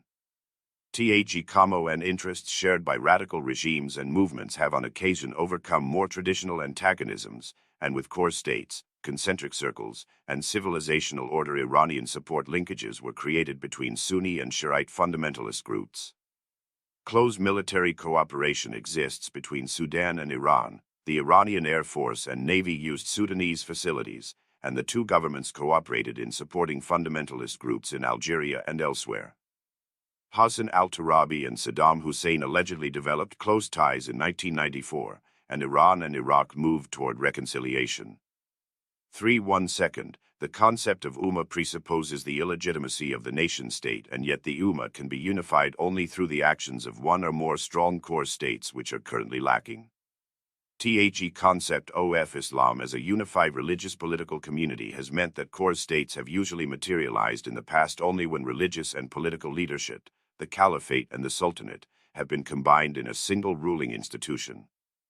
Rapid 7th century Arab conquest of North Africa and the Middle East culminated in the Umayyad Caliphate with its capital in Damascus.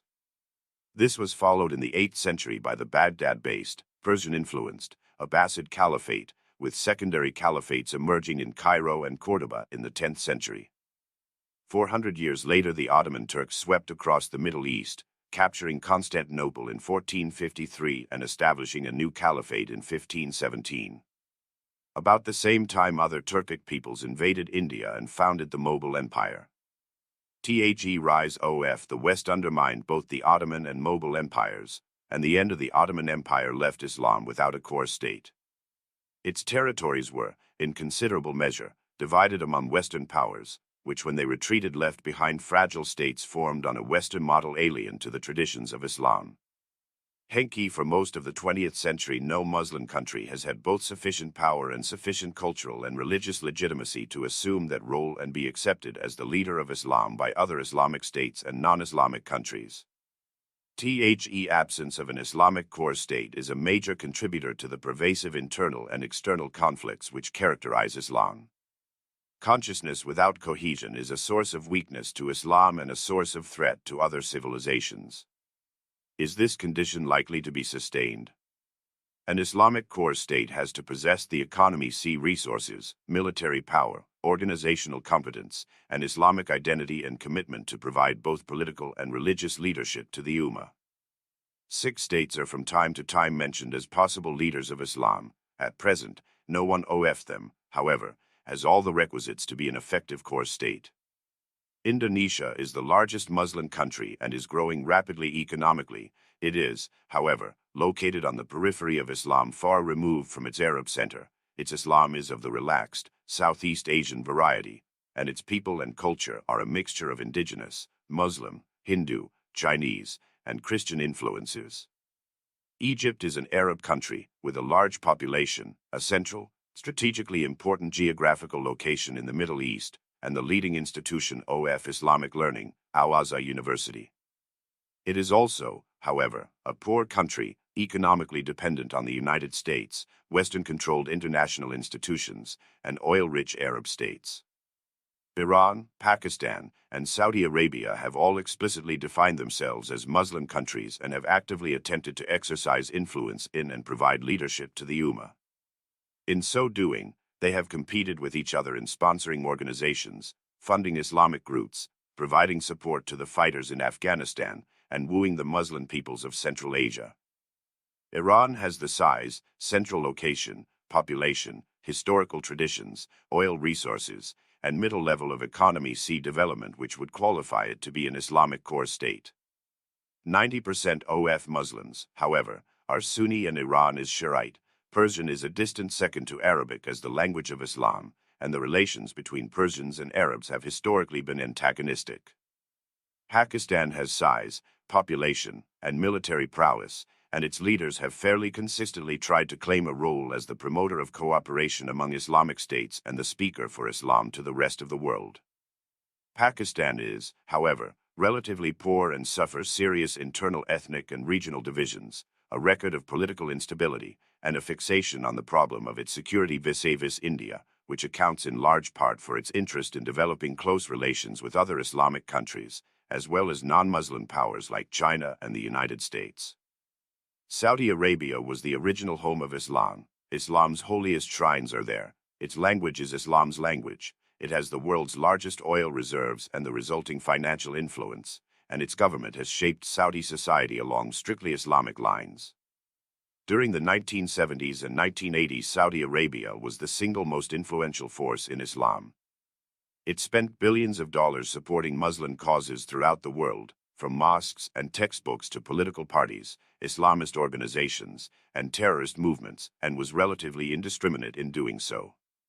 On the other hand, its relatively small population and geographical vulnerability make it dependent on the West for its security.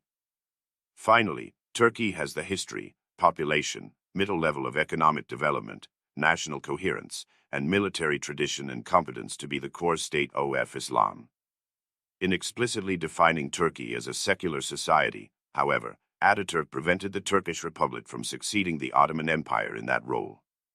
Turkey could not even become a charter member of the OIC because of the commitment to secularism in its constitution. So long as Turkey continues to define itself as a secular state, leadership of Islam is denied it. What, however, if Turkey redefined itself? At some point, Turkey could be ready to give up its frustrating and humiliating role as a beggar pleading for membership in the West and to resume its much more impressive and elevated historical role as the principal Islamic interlocutor and antagonist of the West. Fundamentalism has been on the rise in Turkey. Under Özal, Turkey made extensive efforts to identify itself with the Arab world. It has capitalized on ethnic and linguistic ties to play a modest role in Central Asia. It has provided core states, concentric circles, and civilizational order encouragement and support to the Bosnian Muslims. Among Muslim countries, Turkey is unique in having extensive historical connections with Muslims in the Balkans, the Middle East, North Africa, and Central Asia. Conceivably, Turkey, in effect, could do a South Africa, abandoning secularism as alien to its being as South Africa abandoned apartheid and thereby changing itself from a pariah state in its civilization to the leading state of that civilization. Having experienced the good and the bad of the West in Christianity and apartheid, South Africa is peculiarly qualified to lead Africa. Having experienced the bad and the good of the West in secularism and democracy, Turkey may be equally qualified to lead Islam. But to do so, it would have to reject Ataturk's legacy more thoroughly than Russia has rejected Lenin's. It would also take a leader of Ataturk's caliber and one who combined religious and political legitimacy to remake Turkey from a torn country into a core state.